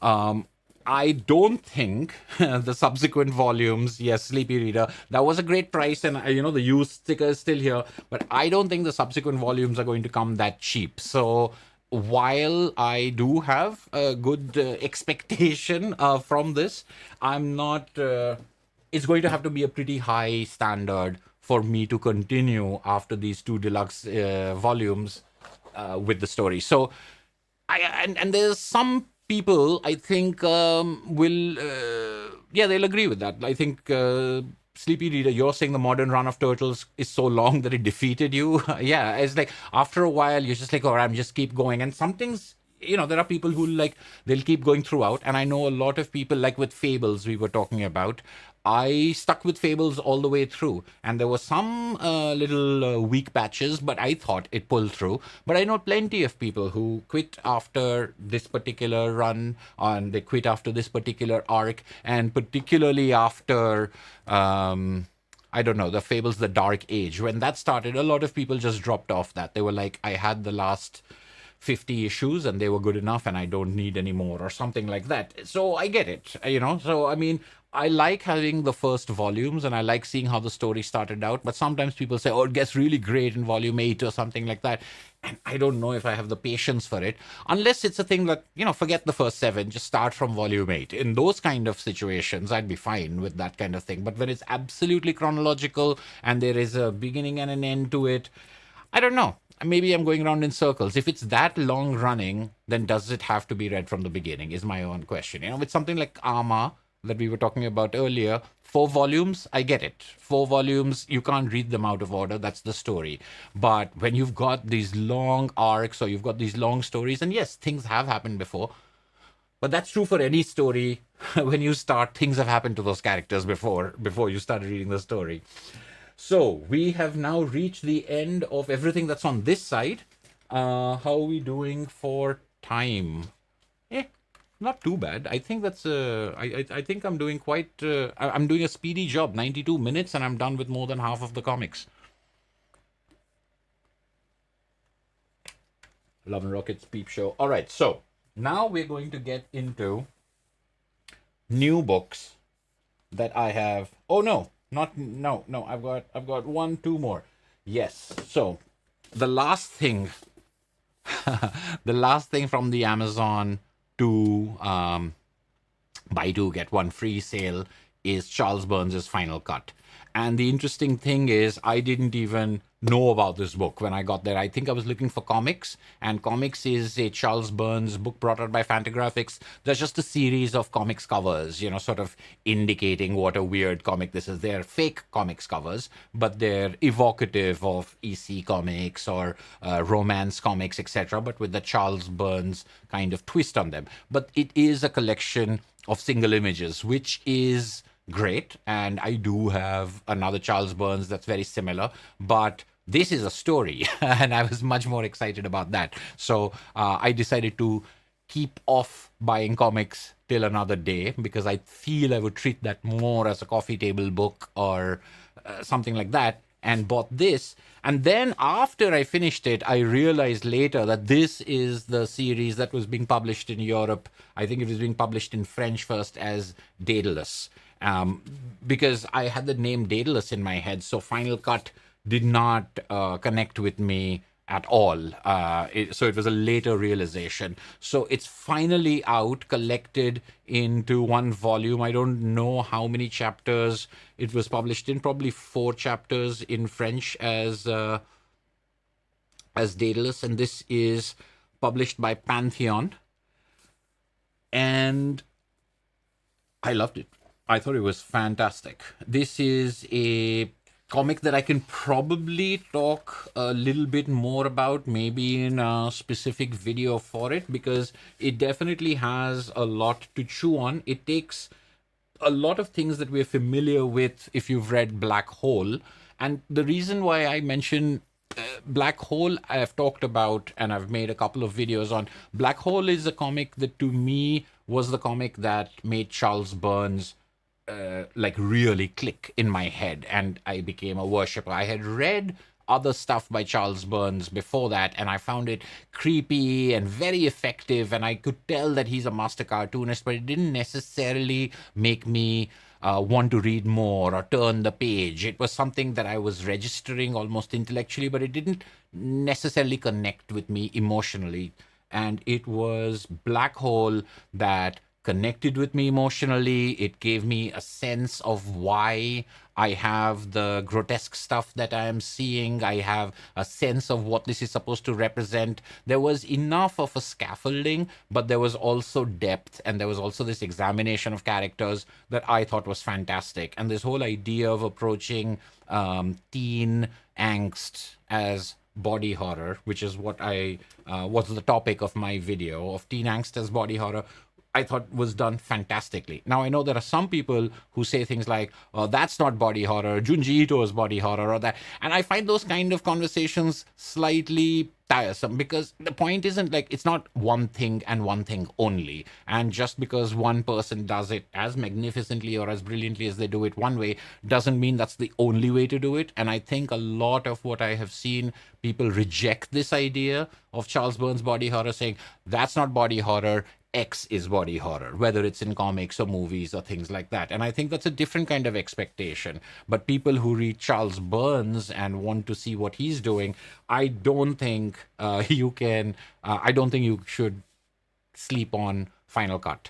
I don't think it's ever going to go out of print, because I don't see Charles Burns's Black Hole going out of print. And I get the sense that this is going to be something like that, because this does everything that Black Hole does, but I feel even more accessibly and in a more concise way. It does use color, which allows the interior text. As much as I love Black Hole's gorgeous black and white, and I really wouldn't have it any other way, I'm also very, very happy to see this kind of color work being applied to this story. I've seen color work in, say, the X'd Out trilogy, which is a different kind of story. But to see this, it's like seeing those covers of Black Hole, plus and minus the phantasmagoria, depending on which section of this book you're in.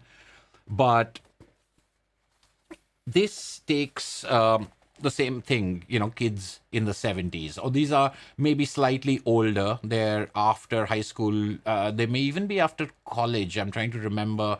But one of them is a very introverted, awkward filmmaker. And him and his friends go to make a movie.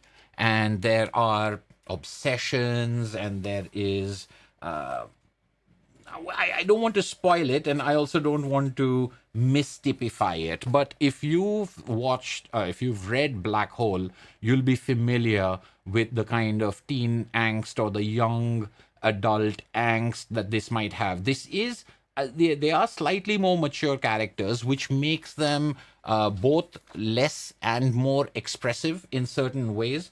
But the stories, symbols, the stories, motifs are very similar to Black Holes, but sort of toned down. But what happens because of that tone down is that when things get a little outrageous or when things get a little interior, they really hit you hard. And the artwork and the colors are fantastic throughout.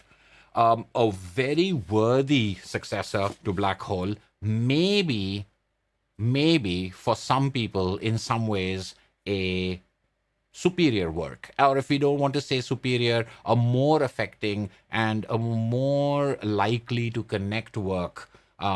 So I get the feeling that Charles Burns has sort of polished that narrative storytelling to another level with this. A seriously good book that I cannot recommend highly enough to fans of Charles Burns and people interested in seeing the evolution of artists and writers, working with the same things that have always been the things that obsess them, but developing into new levels. Three volumes for Daedalus, I'm guessing, right?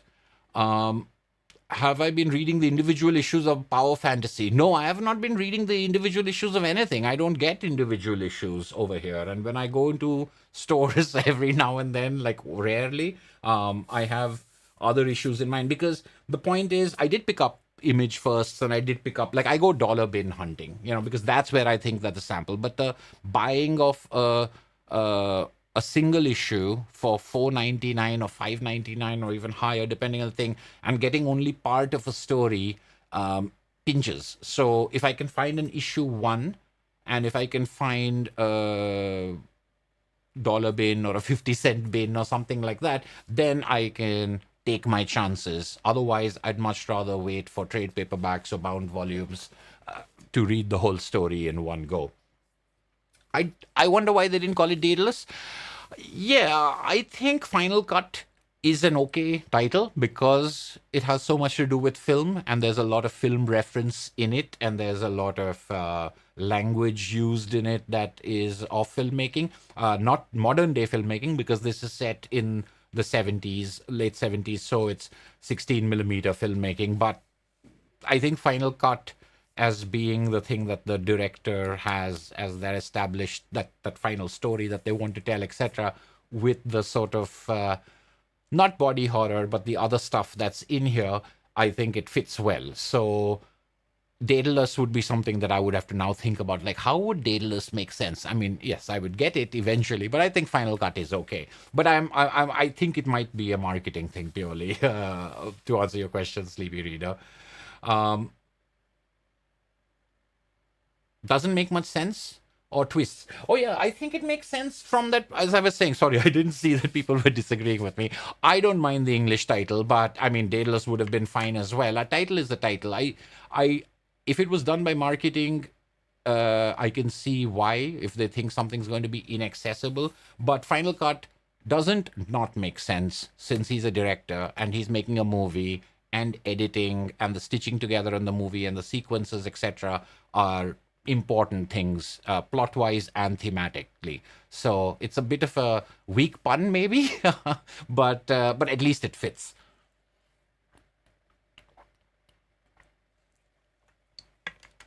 Yeah, Black Hole by Charles Burns. It's the one book that you can find everywhere, because I think it's published by Pantheon. So most bookstores in New Delhi that would stock comics will stock Black Hole.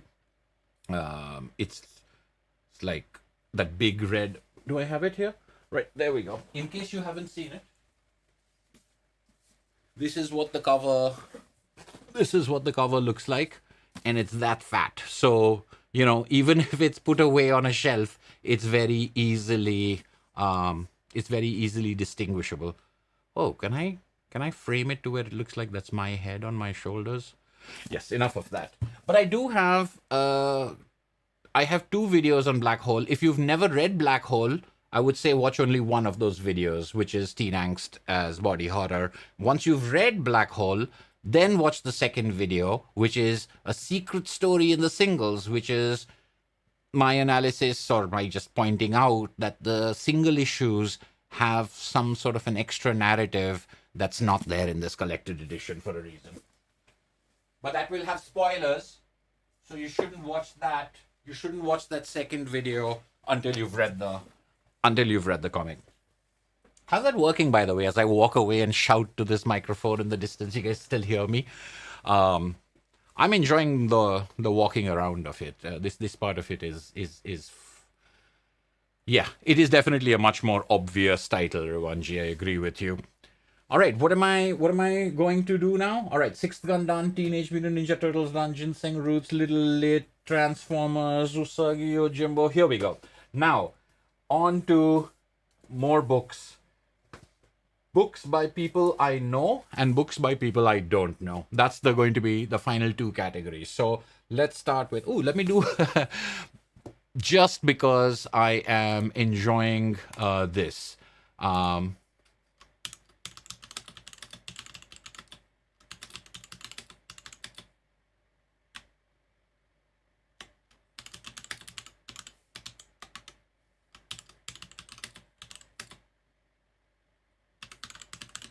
I'm asking you whether I should go.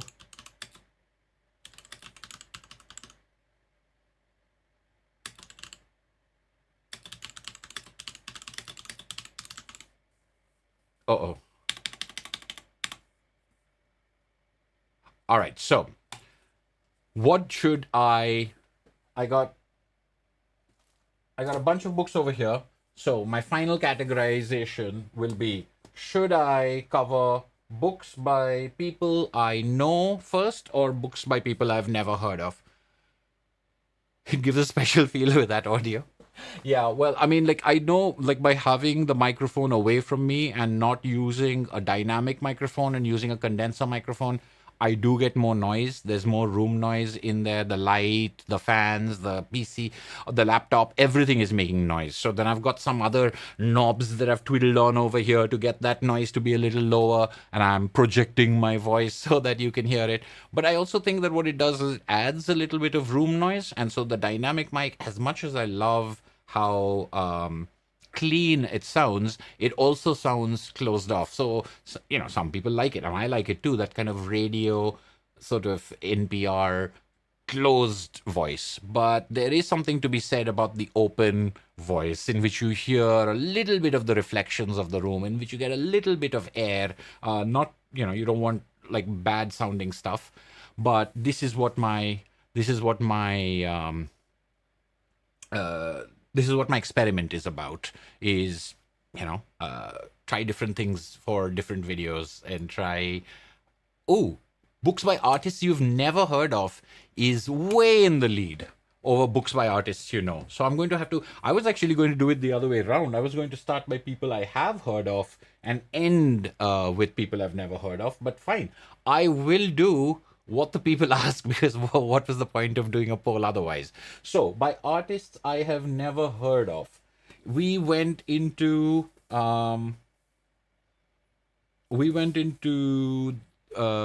this was at Alley Cat Comics, and this is one of the books that I think Ashwita brought to me, or I found, and what I did was I sat down and I started reading it, because I had never heard of Grace Ellis or Hannah Templer, who are the authors of this comic.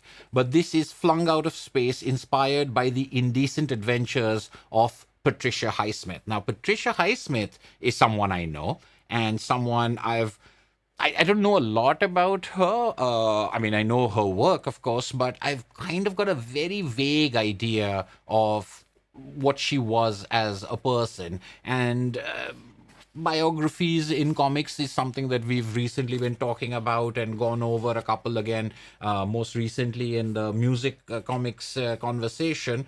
So I sat down and I started reading this in the bookstore.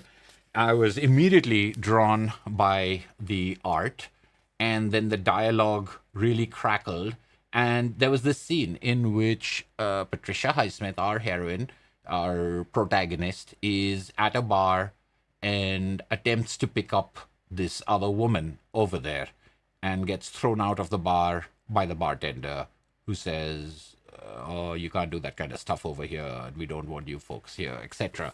And this entire sequence, not just because the bartender comes in later, but this just about her presence and her behavior and the way she's coming on to this other woman and the way she's talking to the bartender, it it was fantastic. Um, I thought that all the way up to this sequence of her walking home with that cloud of that knife, etc., in her hand, I thought this was fantastic. The dialogue was great. The artwork and the camera work, as it were, was terrific, and it was eminently readable. I was just galloping along with the dialogue. It felt like, prime movie. And I wouldn't even say banter, because banter makes it sound very light. So this is something that it's not the most common way of picking something up. I usually have an idea. Now, when I look at this, it's Abrams Comics Art. So yes, I am aware of the publisher, but Abrams Books, Abrams Books does a lot, and Abrams Comics Arts has done a lot of comics, but I haven't read all or even most of the comics that they've published. So I'm not that familiar. They don't immediately stand out to me as a publishing house of singular authorship, because usually the books that Abrams publishes are by people I've also seen published by Fantagraphics or Drawn in Quarterly or other publishers. So they don't necessarily have an identity in my head, although they're quickly forming one. But Grace Ellis, Hannah Temple, this is only based on, one, that it's about Patricia Highsmith, and two, about how impressive just reading through it. And I wasn't flicking through it. I started reading it and made quite some progress. And it's one of those things where I immediately felt, yeah, I'm in good hands. So Flung Out of Space, the indecent adventure, or inspired by the indecent adventures of Patricia Highsmith, is something I'm really looking forward to reading. Great art, great art indeed. Sleepy Reader says Highsmith wrote a few comics in the Golden Age. I think I might have heard that. That's interesting. Were they any good? Do you know? I mean, I've never, would we say that they were automatically great because she's such a great writer? But not all great prose writers are good in comics, especially if they think they're slumming it. Depends on how they feel about it. Oh, good, Sleepy Reader, you like the audio. Yeah, I think that the room noise makes it a little bit more thing, maybe. All right, more by people I do not know. Oh, that's not quite there. Oh, these are half and halves. All right, so the next one I have over here is Maids by Katie Skelly. And that's the cover. It's a hardback. It's designed this way. It's there. Fantagraph. Oh, I must say, Flung Out of Space being in the 50%, discount box also helps. So there is that aspect. But as I was saying in that other video, that's why I bought so many books there. So it's not as if I spent any less money. I just was happy to get more books for that same amount of money.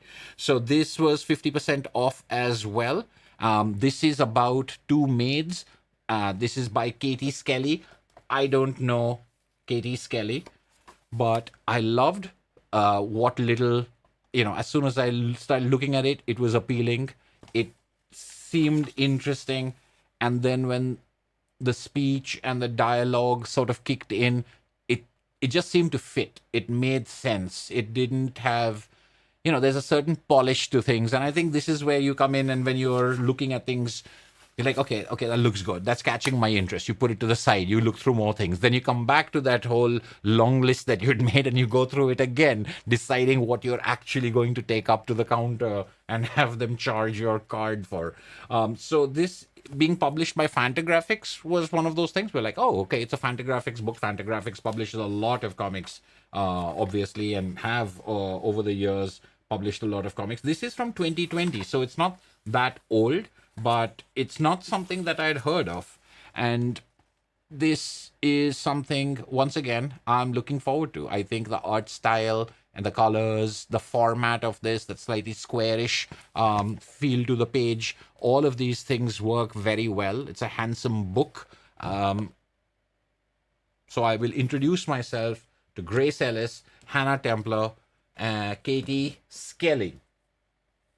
Also, we have The Girl Who Sang, a Holocaust memoir of hope and survival. I believe, and Ashwita can correct me if I'm wrong, but I believe this was one of Ashwita's choices. I wasn't sure about the Holocaust memoir of hope and survival, like written on the cover like that, but some of these things are marketing and you shouldn't really judge a book by its cover. Although here is proof of where I obviously do judge books by their covers. But this is about, it's sort of, I guess, sort of a Anne Frank type of story. It's about a Polish family, and then the Nazis invade Poland. It has a very bright, colorful art style. The approach of it, again, seems extremely polished. And after looking through a couple of pages, I was like, yeah, I can see that. I got a good sense of the pacing. I got a good sense of the way the things were unfolding. They didn't seem extremely expository. So since I haven't read it, I don't have any more to say about it right now. But Estelle Nadel and Sammy Savos are the authors of this. Again, two people I have not heard of because that's the category we are on right now. The Girl Who Sang. Probably going to be a sad story. Someone else I have not heard of is Cab, C-A-B. And this is a comic called U-Town by Oni Press. So that's the only thing I've heard of, is I know Oni Press, and this is a black and white comic, but the artwork looks great. And I looked at the back. It's a story of a seedy neighborhood that a cast of misfits calls home. Samuel is a 24-year-old self-described aspiring artist, but mostly a video store clerk. So it's got that kind of slightly Scott Pilgrim-y, slightly early 90s, mid-90s American indie movie sensibility to it. Something that I actually quite enjoy. I know some people might find it a little navel-gazing, but I've always had extreme sympathy or empathy for that kind of out of school and out of college, maybe not yet in a workplace or not in that sort of corporate grind and feeling like you need to reject it but don't know where you want to go. So it seemed like an interesting kind of look into these lives. I don't know if there's anything fantastical or speculative about it. I've never read anything by Cab. So if you have anything by Cab or by any of them, Estelle Nadel, Sammy Savos, Katie Skelly, and Grace Ellis. But I think, I'm not sure, but I think there might be other books by this author or other comics maybe in magazine form. So I'm not sure, but if you do know, let me know. And if you know what this book is like, let me have your opinions on that. Estelle Nadel wrote the memoir in which the comic adaptation is based. Oh, okay, all right. So that is Estelle Nadel's story. Got it. And so therefore, Sammy Savos is the writer and the artist, like the writer adapting it and the artist for this one. All right. So thank you very much, Paolo. Estelle Nadel, it's like naming the author. So she's the girl who's the protagonist of the story is Estelle. Very cool. Ashmita does confirm that was her pick. The art looks good. Yes. And very Ghibli looking cover. Yes, it does. It does. And the girl who sang also has got a sort of Studio Ghibli type of title to it.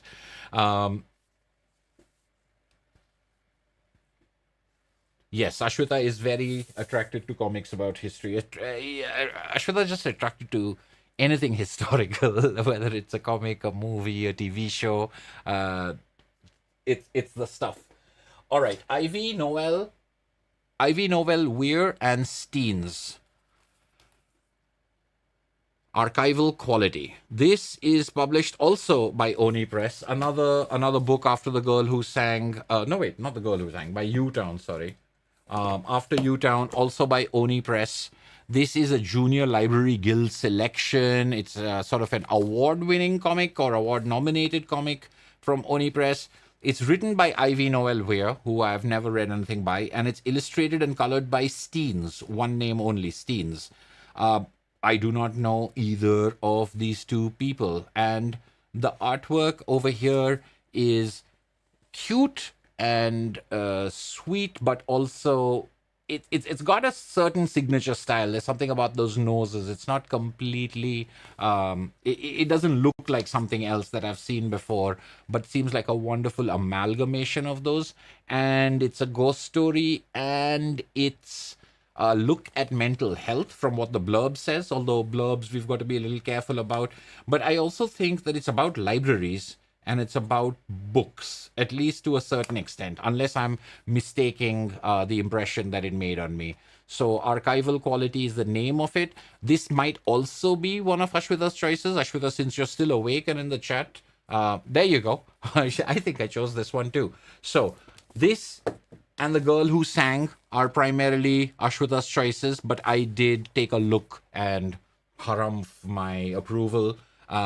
U-Town, I believed I found by myself, and I think Maids is something I found by myself, and then Ashwita kind of liked the look of it also. I believe Ashwita brought this to me. I'm giving you this because it's a continuation of what I've done in my previous videos, establishing for you just how useful Ashwita is in a bookstore. She found so many comics for me. In fact, one of the things I didn't mention in my earlier video is that I was looking for Usagi Yojimbo comics to give my nephew. And he's read all the way up to the end of the saga, except for 9, etc. So what I was looking for was Bunraku and Other Stories, the first trade paperback. And I couldn't find it anywhere. I couldn't find it on eBay. I couldn't find it on Amazon. And then we were in One Stop Comics, the most chaotic and the most overloaded. If you see that video stopping by the comic store one sunny morning, it was just crammed full of boxes and it was being restocked. And in that, Ashwita found a copy of Bunraku, something that wasn't even on Amazon. So that was astonishing. That's one of the great bookstore finds, just because I wanted that, and that was volume 1, and volume 1, 2, 3, 4, nothing. And she found that. She found me the Stray Dogs trade paperback. So a lot of these things have her fingerprints over them. David Jesus, I think it might be David Jesus Vignoli. If you are familiar, let me know if I've mispronounced that. This is a girl in the Himalayas, is the way you would say it. I would say the girl in the Himalayas.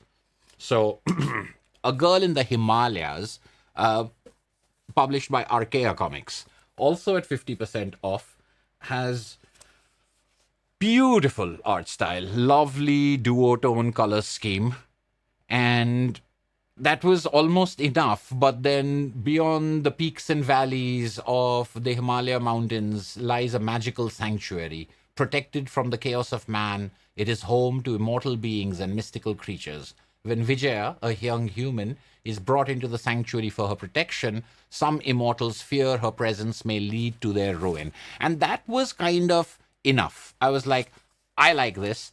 I like the cuteness of this. I like the look of it. It has a sort of classic feeling to it. It reminds me a little bit of Isabel Greenberg, who's Encyclopedia of Early Earth and 100 Nights of Hero are just fantastic books, among others. So it had that quality to it, but it also felt loose and cartoony. And then it's got this, it's got this mystical, immortals, magical kingdom sort of thing to it. 50% off, Archaea, you got French flaps, good production. Another person that I'm going to introduce myself to, David Jesus Vignoli. You're right, Sleepy Reader. Ashwita has good bookstore foo. And I think, especially in comic bookstores, it's a place I've got to take her more because some of those things are really hard to find. Like most books, they've got fat spines and things like that. But to be able to hone in on something thin, that's a rare talent, I tell you. All right. Now, what else do I have? What else do I have over here?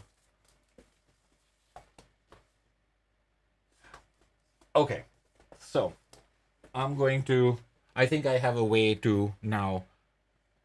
This is the final book. No, not the final. The second to final book by somebody I'd never heard of. So this is Damian and Alex Fuentes Genpet. This is published by Magnetic Press, if the rounded corners didn't already give that away. This is a paperback from Magnetic Press. Most of the Magnetic Press books that I have are hardcovers, and I'm guessing, like most of their comics, this is a reprint of a European comic, translated from, I'm not sure.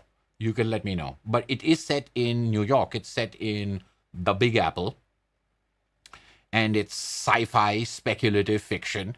And to me, the artwork, the colors, the sort of brief synopsis in the back, the fact that it is 50% off, handsome volume, Magnetic Press, it's just like it's a amalgamation of things coming in to override the fact that I've not heard. And anyway, you're not going to have heard of somebody or the other at some point of time. I mean, you can't just stick to people and things So this is the whole point of such bookstore excursions. And this is something that happens, I think, in bookstores way more than it happens online. When it happens online, it's kind of rare and, you kind of went down a rabbit hole. It does happen, but not at that frequency. Online, you kind of know what you want, or you kind of know what you're browsing. You recommended things that are linked to what you want, and you kind of stick there. Whereas in a bookstore, particularly a bookstore that has like a dollar bin or $1.50 magazines or 50% off or 60% off books, that's where you discover things purely for the sake of trying them out, and you use other things. And over here, what I was using was the fact that I like the way this is done. I like Magnetic Press. A lot of the books that Magnetic Press have brought out have been enjoyable, and I like the fact that they're reprinting and translating into English books that I would not otherwise get to read. And coupled with the discount, what else can you look for? I don't know if this is part of a larger series, if this is a standalone work. I don't know who Damian and Alex Fuentes are and what else that they've done, but it feels like a fun book. It feels goofy and funny, and I just love the kind of care and attention taken over things that might be silly. Yeah, this is something that I just got a sense from this book. Of course, I could be wrong, but I got the sense that this would be a good time. So if you know anything about these creators or about this comic, whether it's a series or not, let me know in the challenge. Let me know in the chat. Challengers had a dedicated children's comics. I think you left a noun out of there, Ashwita. A room dedicated. There you go. There's the noun. Yes. So there was an entire section of Challengers comics that's just young readers. And I didn't actually get to go in there because I didn't realize there was another room. I was just in that one room that I showed in my video, and I just went round and round for a couple of hours, and Ashwita disappeared into that room, but I was doing my own thing, so I didn't know where she was. It's only later she was like, oh, there was this whole room over there. So she's taken some photos. Maybe I'll share them on the community page online. Then I think now I can just fold it into where I've got some partial recognition. And what I mean by that is also at Challenges Comics, also at 50%, and also from Archaea. This is a hardcover, nice square bound. This is Pizzeria Kamikaze. And I picked this up because it looked cool. When I opened it, it looked very cool, but I did recognize the artist because the artist is Asaf Hanuka, and Asaf Hanuka is a terrific artist. I've only read, I think, 2 books by him, but they were both fantastic, and I am ready to read. Like, if I see his name on a cover, I'm going to be interested. Now, Edgar Carrot is not a name I recognize. However, a friend of ours who was visiting a couple of days ago did recognize that name. Of course, now I've forgotten what they said. I think they're a famous author, but maybe they're a prose author. I'm not sure, but it seems to be a big star combination then, Edgar Carrot and Asaf Hanuka, because I can definitely vouch for Asaf Hanuka's. This is a character-based road trip story, from what I can gather. This woman and this man taking this road trip together, and it looks absolutely lovely. I really like the way Hanuka draws people. They feel quite weary. I mean, most of them they feel weary in a way that is extremely affecting, among other things. And this looks quite similar. Now, how this story will be and how the writing of it is remains to be seen. But now that my friend said, I mean, I think this is a great cover as well. I think it's just wonderful. And this is, they're judging books by their cover and their production quality, and by other works that those authors have written, and by who has published them, and the fact that they're on discount is the way that most of this have been gathered. Edgar Carrot, yes, let me know if you know who that is and why I should know who that is. Maybe these books are discounted because they're the types of comics you might bypass online, therefore they're not asked for in stores either. Yeah, I think, that might be the case, but you never know when something might be discounted. I do agree that if it is something very valuable, and I think this happened to me, so I'm going to talk about one of the in Myopic Books. We were looking, and in Myopic Books, they have these books, and they're all used books. So they have the price written on the front page in pencil. And so you can open the book and see what the price is going to, what it is. And because you've got list prices usually on the back of the book, you can tell that this is more than a 50% discount. So I found lots of things that were $19.99 list price, and they were $7.50. So I was looking for all of this, and I was like, oh, cool, this is only $8. This is only $7. Only.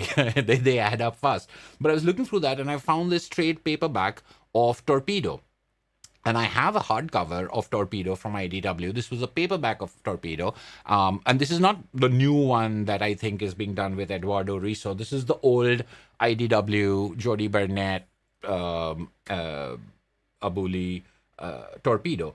And I was like, oh, cool, this is out of print. This is, this is difficult to find. I know, so I'm just going to get the paperback. But when I opened it, it said $40.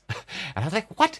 All of these are $8 and $7. Why is this one $40? So Ashwita went and asked, just to check whether we had the right idea. And she said, is this really $40? Because on the back, on the printed list price, it was like $19.99.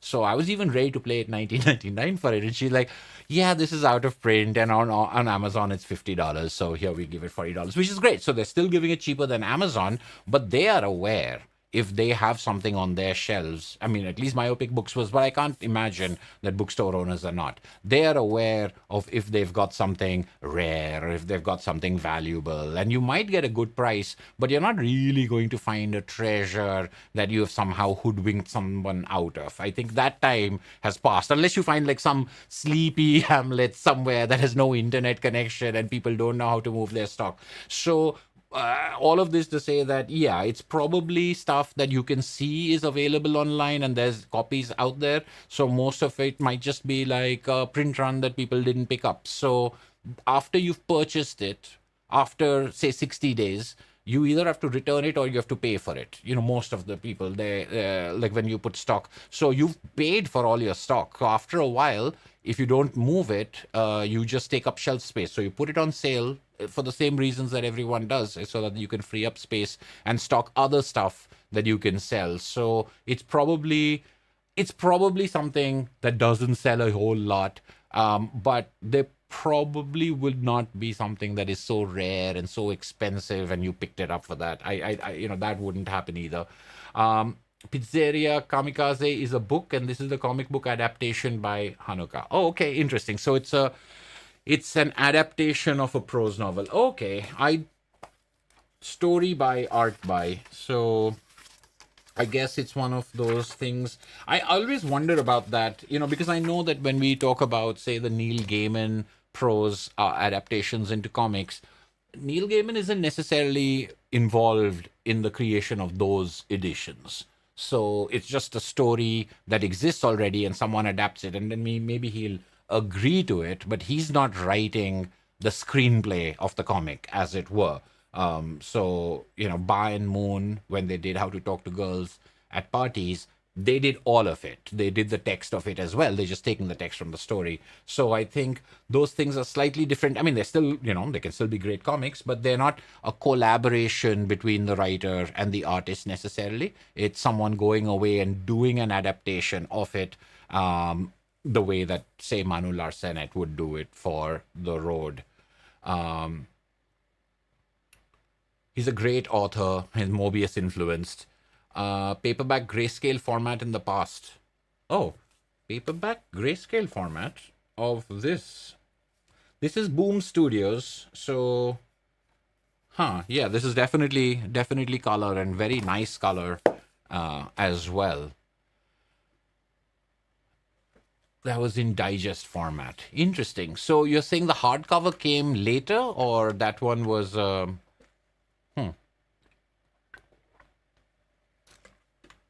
Okay. Sort of home stretch type of thing right now. Ashwita also brought me this book and said, hey, would you be interested in this? Emma G. Wilford, by Zidru and Edith. And because she knows Zidru, and because I've talked about Zidru and I've made videos about Zidru comics, she was like, yes, I know Zidru. I don't know who Edith is, but I'm going to get it just because it's Zidru. And then I was just like, oh, and it's a hardcover. Oh, and it's Titan Comics, Stat Express, but also 50% off. It's slim hardcover, my favorite format of comic. And I mean, I'll find out how good a job Zidru has done. He hasn't disappointed me yet, but the artwork by Edith is beautiful. I love it. It's gorgeous. The colors, the mood, and the layouts. It's lovely, and I was very happy to find this. Especially once I'd been complaining how there isn't enough Zidru available in English. This hadn't even come up on searches, or I think when I was looking for more Zidru stuff. So this really took me by surprise, because I thought I knew everything that had been translated or was available. And I'm wondering, there's also from Titan Comics and Stat Express, there's a big list of comics over here. So if this one is if this one is good, I'll have to maybe use that list as 2017. So, all right. So if this is it's originally published in French in 2017. When is the English edition?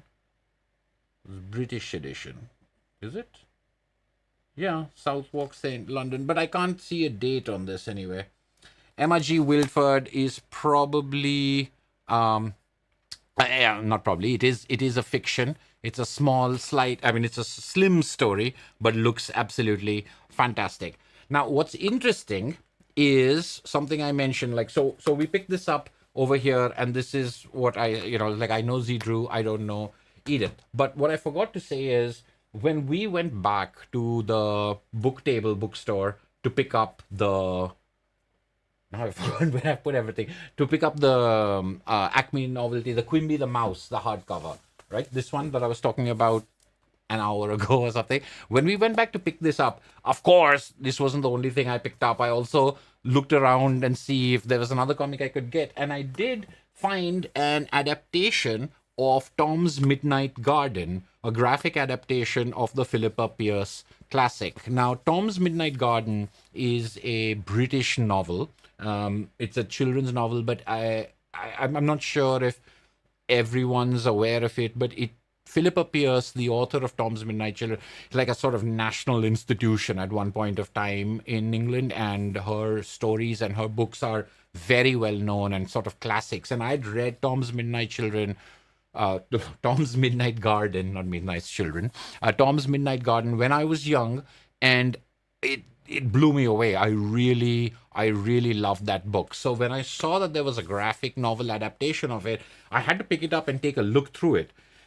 So this is before we went to all of these places, and it was fantastic. And once again, this was one of those where I think a third of the comic I read in the bookstore. Now, unlike most other comics, this one is a book that I'm quite familiar with, and even though it's been decades since I read it many times when I was a kid. So it's really in my head, and I thought this was a terrific adaptation. From the 1/3 of this that I read was fantastic. And so alongside the Quimby the Mouse, I just threw this onto the pile and I bought this as well.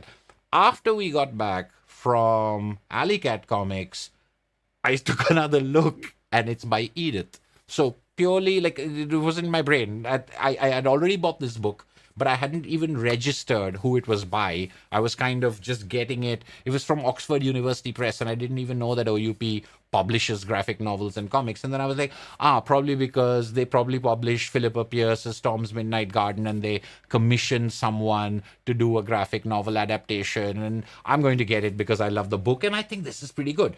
But then I realized that this Edith and that Edith are the same Edith, and the artwork is it's that brilliant artwork that I was admiring in that book and admiring in this book. I don't know, maybe it's just stupid that I didn't put two and two together until later. So I went from not knowing who Edith was at all to having two slim hardcovers drawn by Edith, one name only again, that both look fantastic. This one I am going to have to finish first because as I said, I have a deep-rooted sentimental attachment to the original novel, and the fact that the first third of this comic kind of lived up to those very high expectations, it tells me that this is a good comic, because it was hard to please. I was going to be like, this is how you spoil a masterpiece, and why did they go to make it a comic anyway? I was definitely in that zone.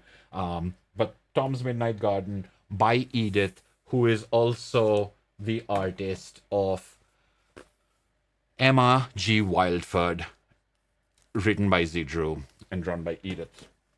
Very cool to have these two. Tom's Midnight Garden mini-series on Children's BBC.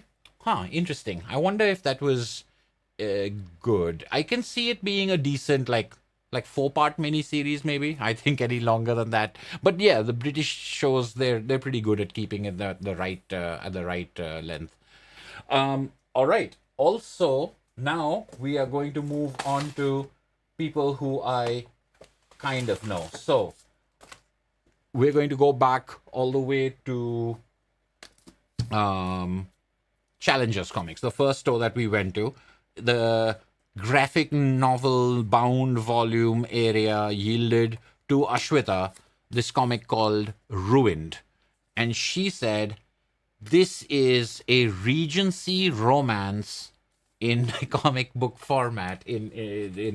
And my wife loves Regency romances. She loves in particular the works of one author, Georgette Hare, She's an absolute mad fan of Georgette Hare, but she likes the Regency period and she likes these costumes and she loves the Regency romance. Now, they said ruined, and then it says, could falling in love with her husband tear her marriage apart?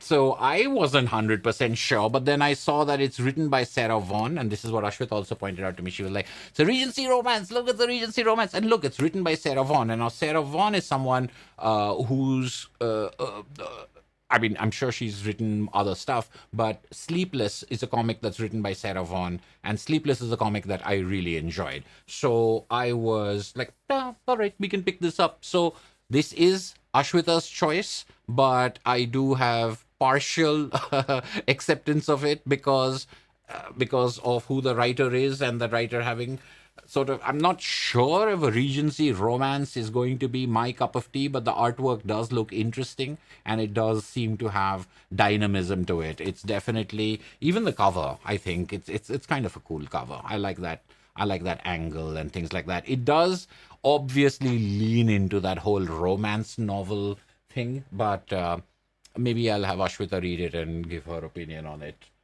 first. Also, we picked up Glister by Andy Watson. Now, Andy Watson is to me a buy as soon as you find something by him at this point of time.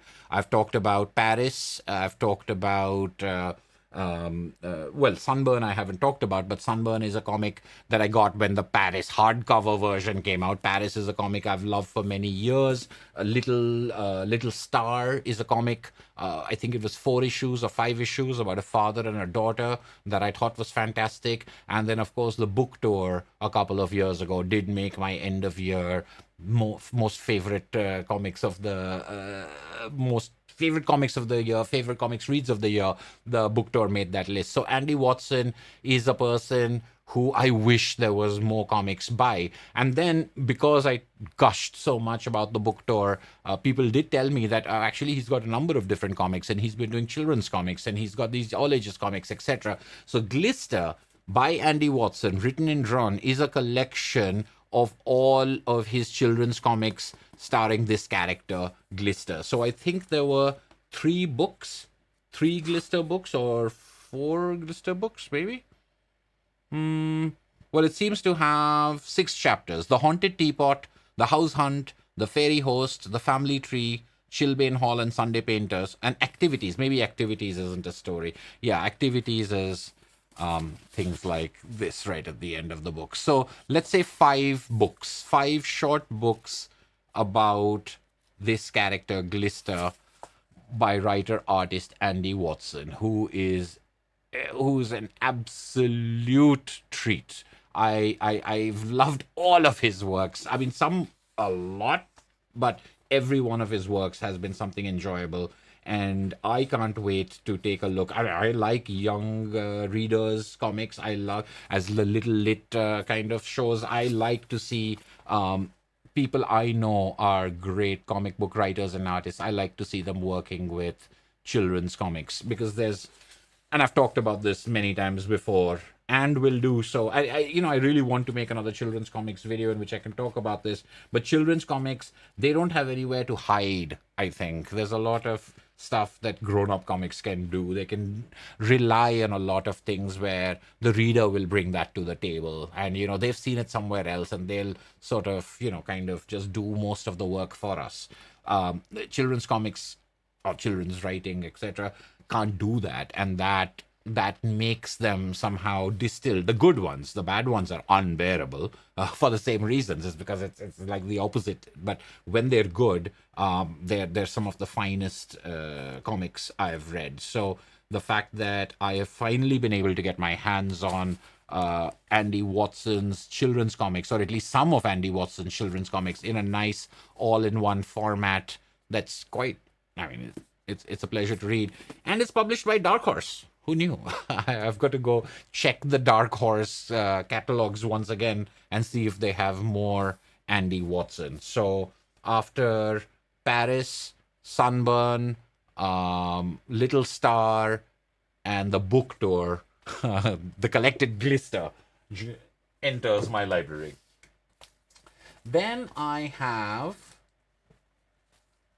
Louis Trondheim's Ralph Azam, another one of those things that Ashwita found, pulled out of some box under some table somewhere, having burrowed underneath, and come back out and goes, "Hey, don't you like Louis Trondheim?" I'm like, yes, I do. I do like Louis Trondheim. Oh, we got some postcards. Oh, this is must be from the store as well. So here, I mean, I've talked about Don John. I think in a recent live stream, I was talking about Johannes Farr and Emmanuel Guber's Sardine in Outer Space, and they also collaborate with Louis Strandheim on Don John. And this seems like a Don John-esque fantasy setting comedy by Louis Trondheim. And once again, Louis Trondheim is a writer artist I've been following for many years. Not everything that he has worked on is available in English, and some of the stuff that was available in English is out of print. But I always make it an effort. I always make an effort to find him, and I definitely pick up anything by Louis Trondheim, just the way that I pick up anything by Johannes Farr, pick up anything by Emmanuel Guber. So it's one of those things, and they kind of work together. So I think of them together the way I think about Joe Matt and Chester Brown and Seth together, because they're all friends and they are all part of, I think they might be all part of L'Association. But this means that it says volume 1 out of 4. This means that now I have to find 3 more volumes of Ralph Azam. Of course, I'm going to read it first and see that it's good enough to, but what are the chances that it won't be given the track record? But there's always a chance that it's not that good, and I may not want to get the subsequent volumes. But if I do, it'll be tough trying to get them on discount as well. And then we come to 3 magazines and 2 books and 2 zines. So. Oh wait, this should have been part of things I don't know, or people I don't know. Although there are people mentioned here that I've heard of. But Bubbles zine is a zine that I've heard people talk about, and particularly I think Comic Crack Terrence. I've heard him mention Bubbles zine. We talked about independent publishing, and he mentioned Bubbles over there as well, and.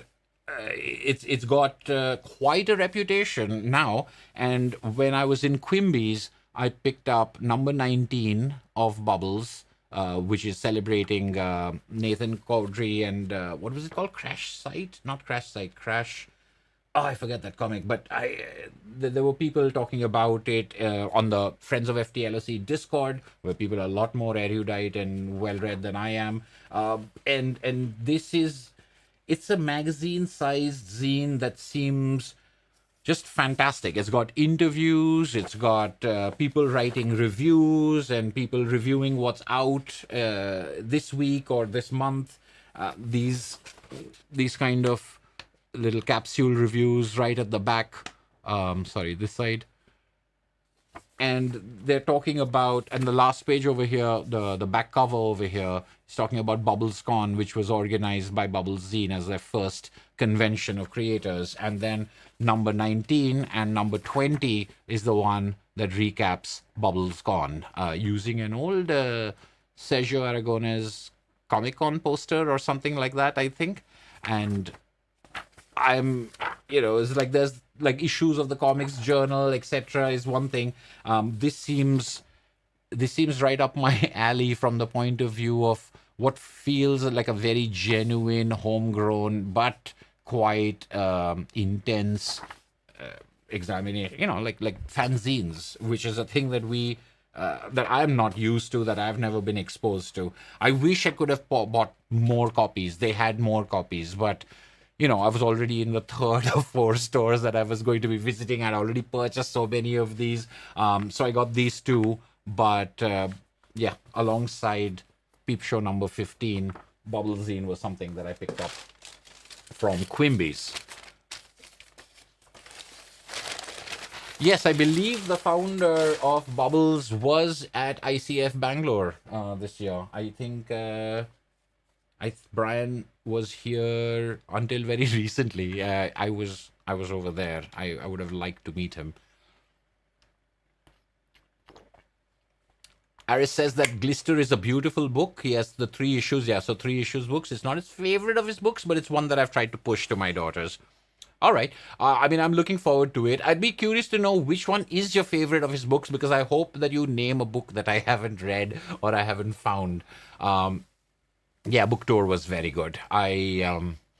I book tour, so they sent me the only time in my life that a publisher has sent me books, but Top Shelf Comics sent me 6 books, and I talked about them on a live stream. In fact, I talked about 36 Top Shelf Comics on a live stream, but the book tour was one of the books that I already owned.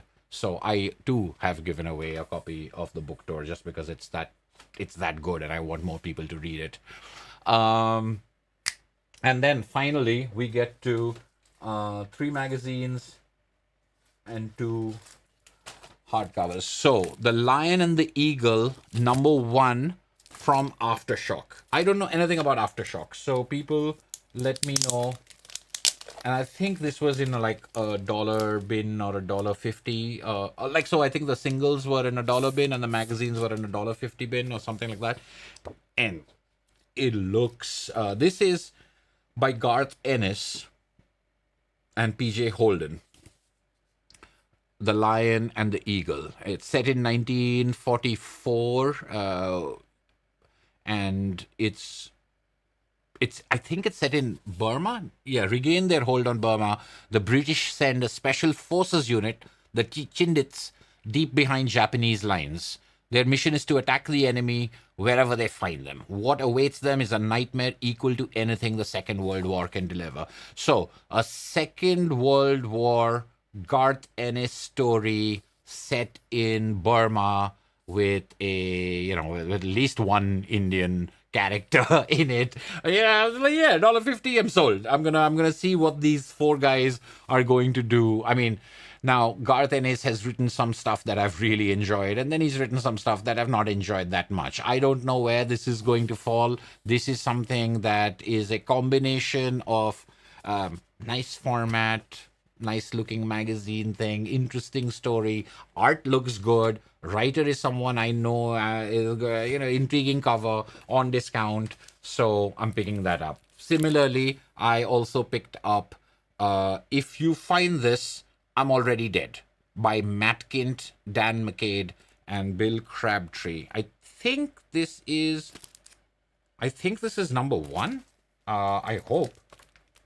For some reason, it's not. It's #3. Oh well. This is the only one it was there, so it's #3. I am a fan of Matt Kint, and I will read most Matt Kint that I find, although I haven't had any inclination to try Berserker. I don't know why. But as I said, his independent, creator-owned work, especially his earlier stuff, has been some of the most impressive comics I've read. And this looks really good. And again, this magazine format with this kind of paper, it's not glossy, it's got a slight matte feel to it. It gives the colors a completely different kind of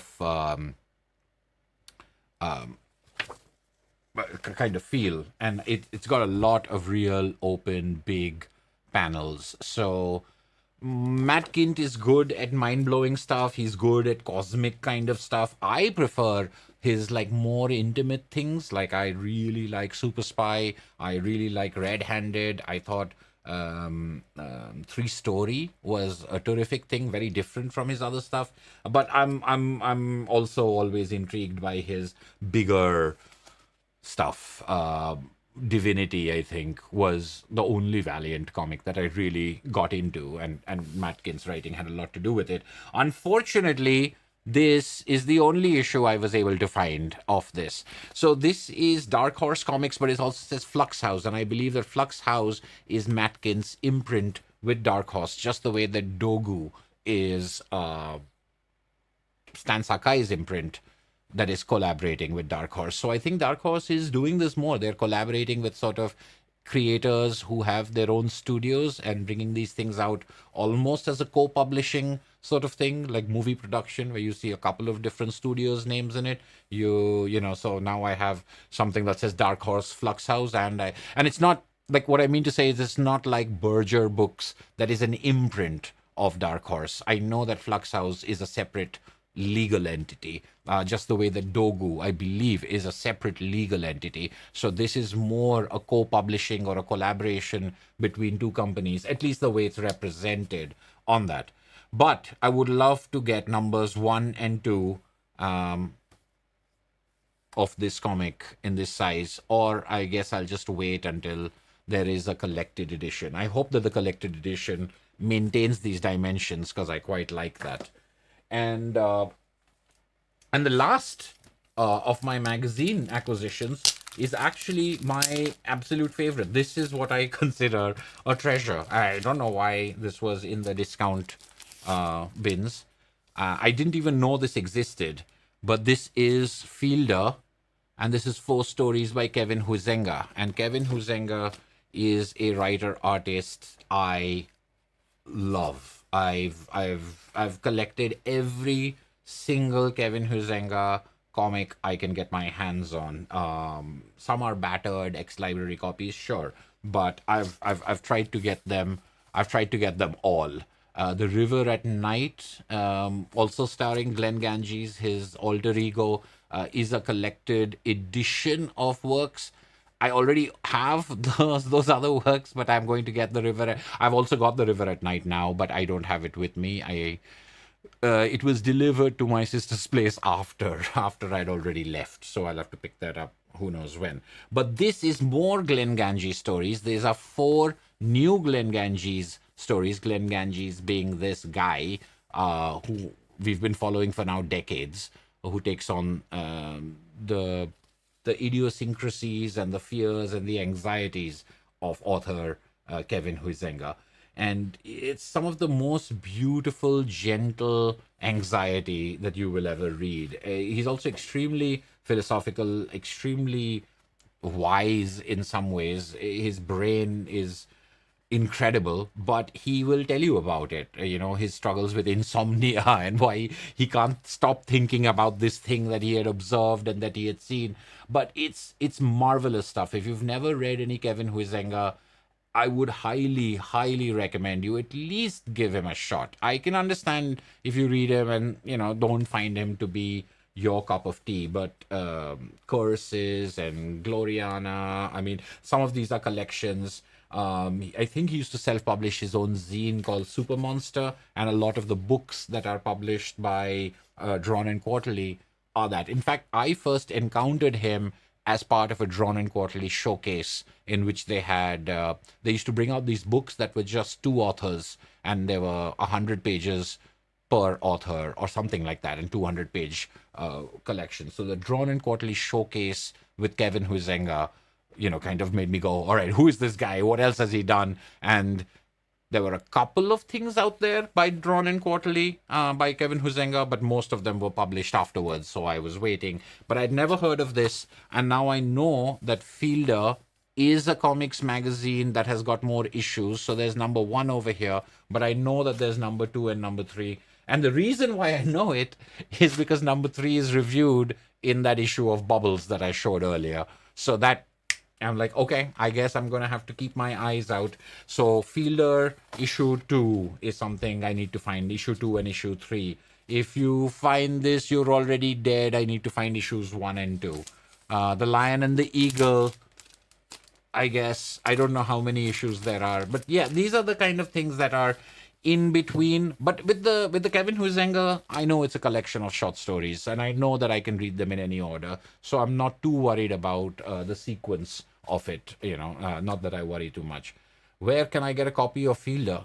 Magazine comic stores. I mean, I know that Challengers had them, and I know that there are magazine sections in Quimby's where they might be, and there are I'm trying to remember if Alley Cat may have had Fielder as well, but I think I was I had that stack of hardcovers. So what can I do?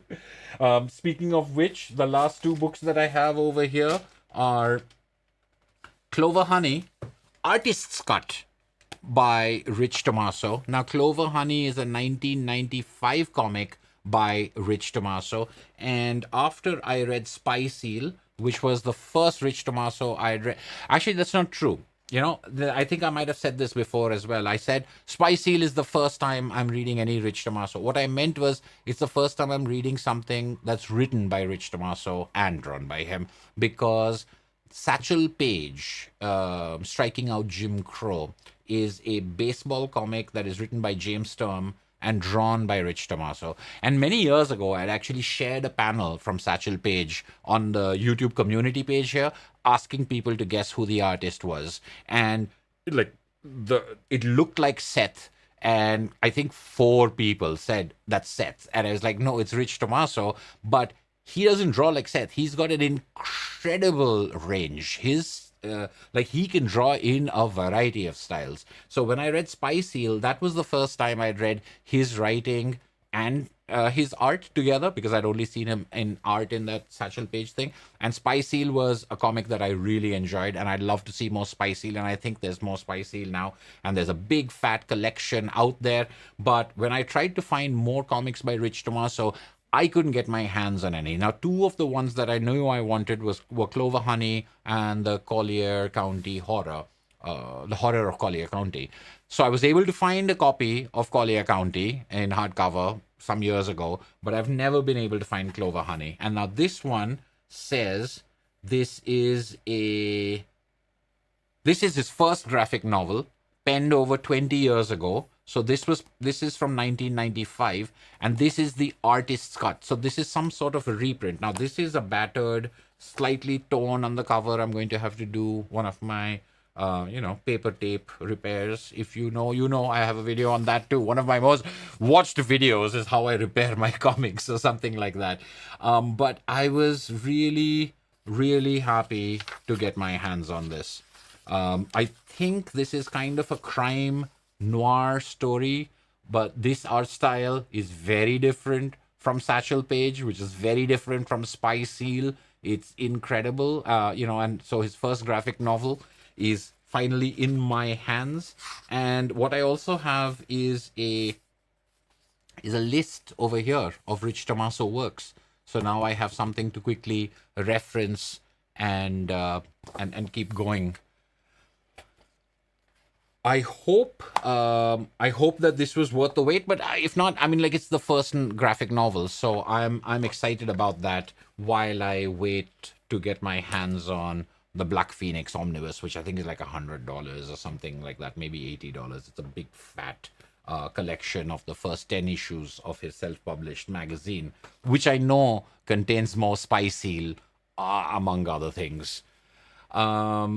Getting those from the US might be prohibitive for Fielder. Yeah. I don't know. Maybe Fielder will be put together. Once all the issues come out, maybe it'll be put together in a nice hardcover book, the way that it has been with his stuff before, where they've taken his smaller work and put it into larger books.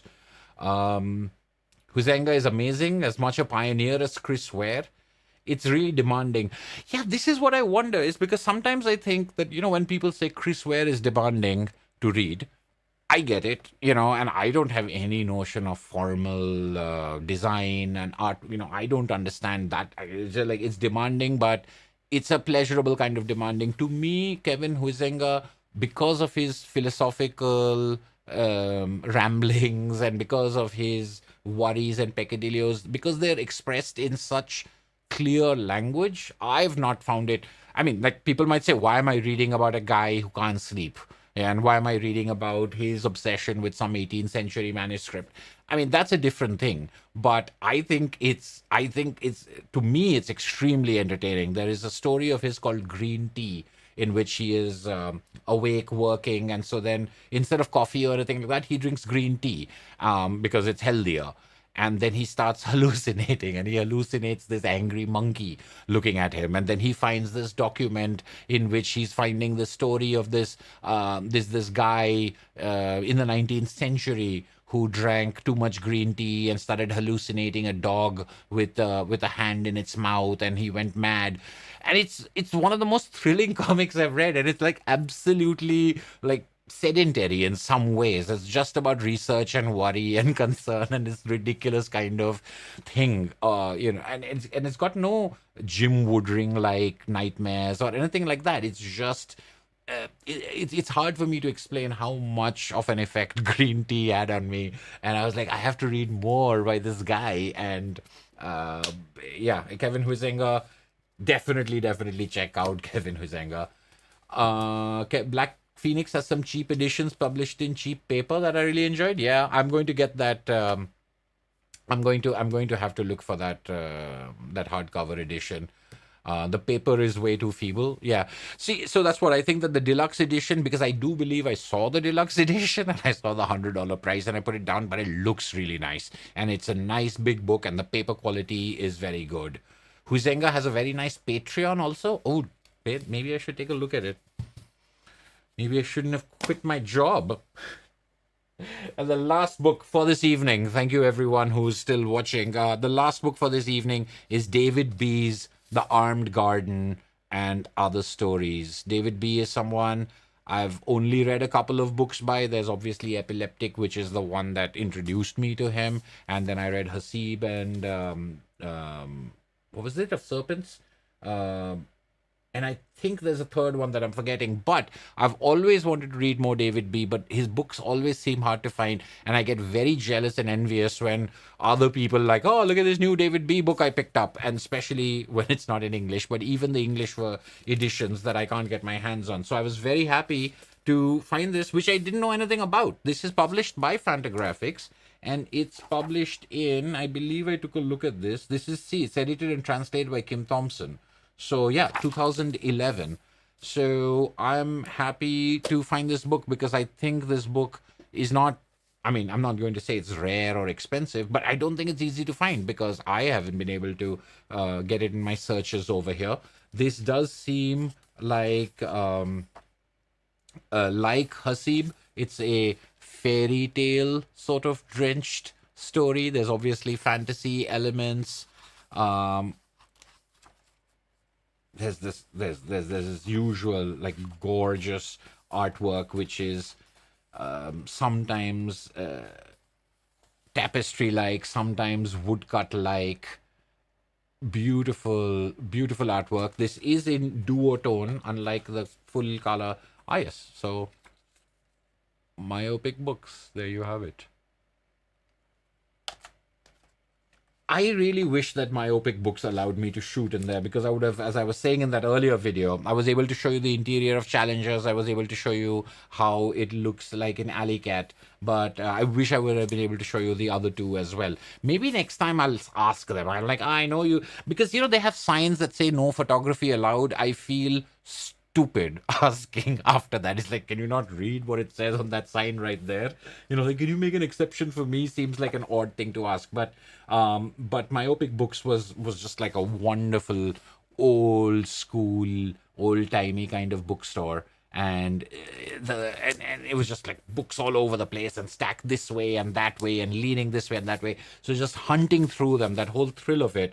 And then you find things like this, which you didn't know existed. And now you're like, oh, this is my treasure. This is my treasure find for today. But that's the way I feel about like many of these books. And I know that there's a whole bunch from Amazon and things that I wanted and I got on sale because they were 2 for 1, etc., etc. But it really is that bookstore browsing. But I understand it, because sometimes when you go to a bookstore and it's full price over there and you know that there's a 30% off on it on Amazon, it's hard to say, okay, I'm going to buy it over here. And you'll do it sometimes, but you won't do it like for people like us who buy lots of books. You kind of tend to go towards the cheaper, you tend to go towards the discount, and then we can't blame anyone but ourselves when bookstores go out of business, because it's all like this kind of thing. But somewhere the used bookstore and that idea of finding used books and That I think I would love to see more of, because not everything can be bought full price, but if somebody did buy it full price, or if there's unsold stock, or if somebody has run out of room on their shelves, as I am going to do probably any moment now, and then they can take their extras or take their things and trade it in or sell it, and then someone else can buy it. It's that whole thing. It's like I would really love to see more used bookstores around the place. Myopic Books was so lovely, as Ashwata says. I dare to say all David Beaters are all worthwhile. Yes, I really wish, I agree with you, Ravanji. I really wish I could find more David B. Books in English. Anything,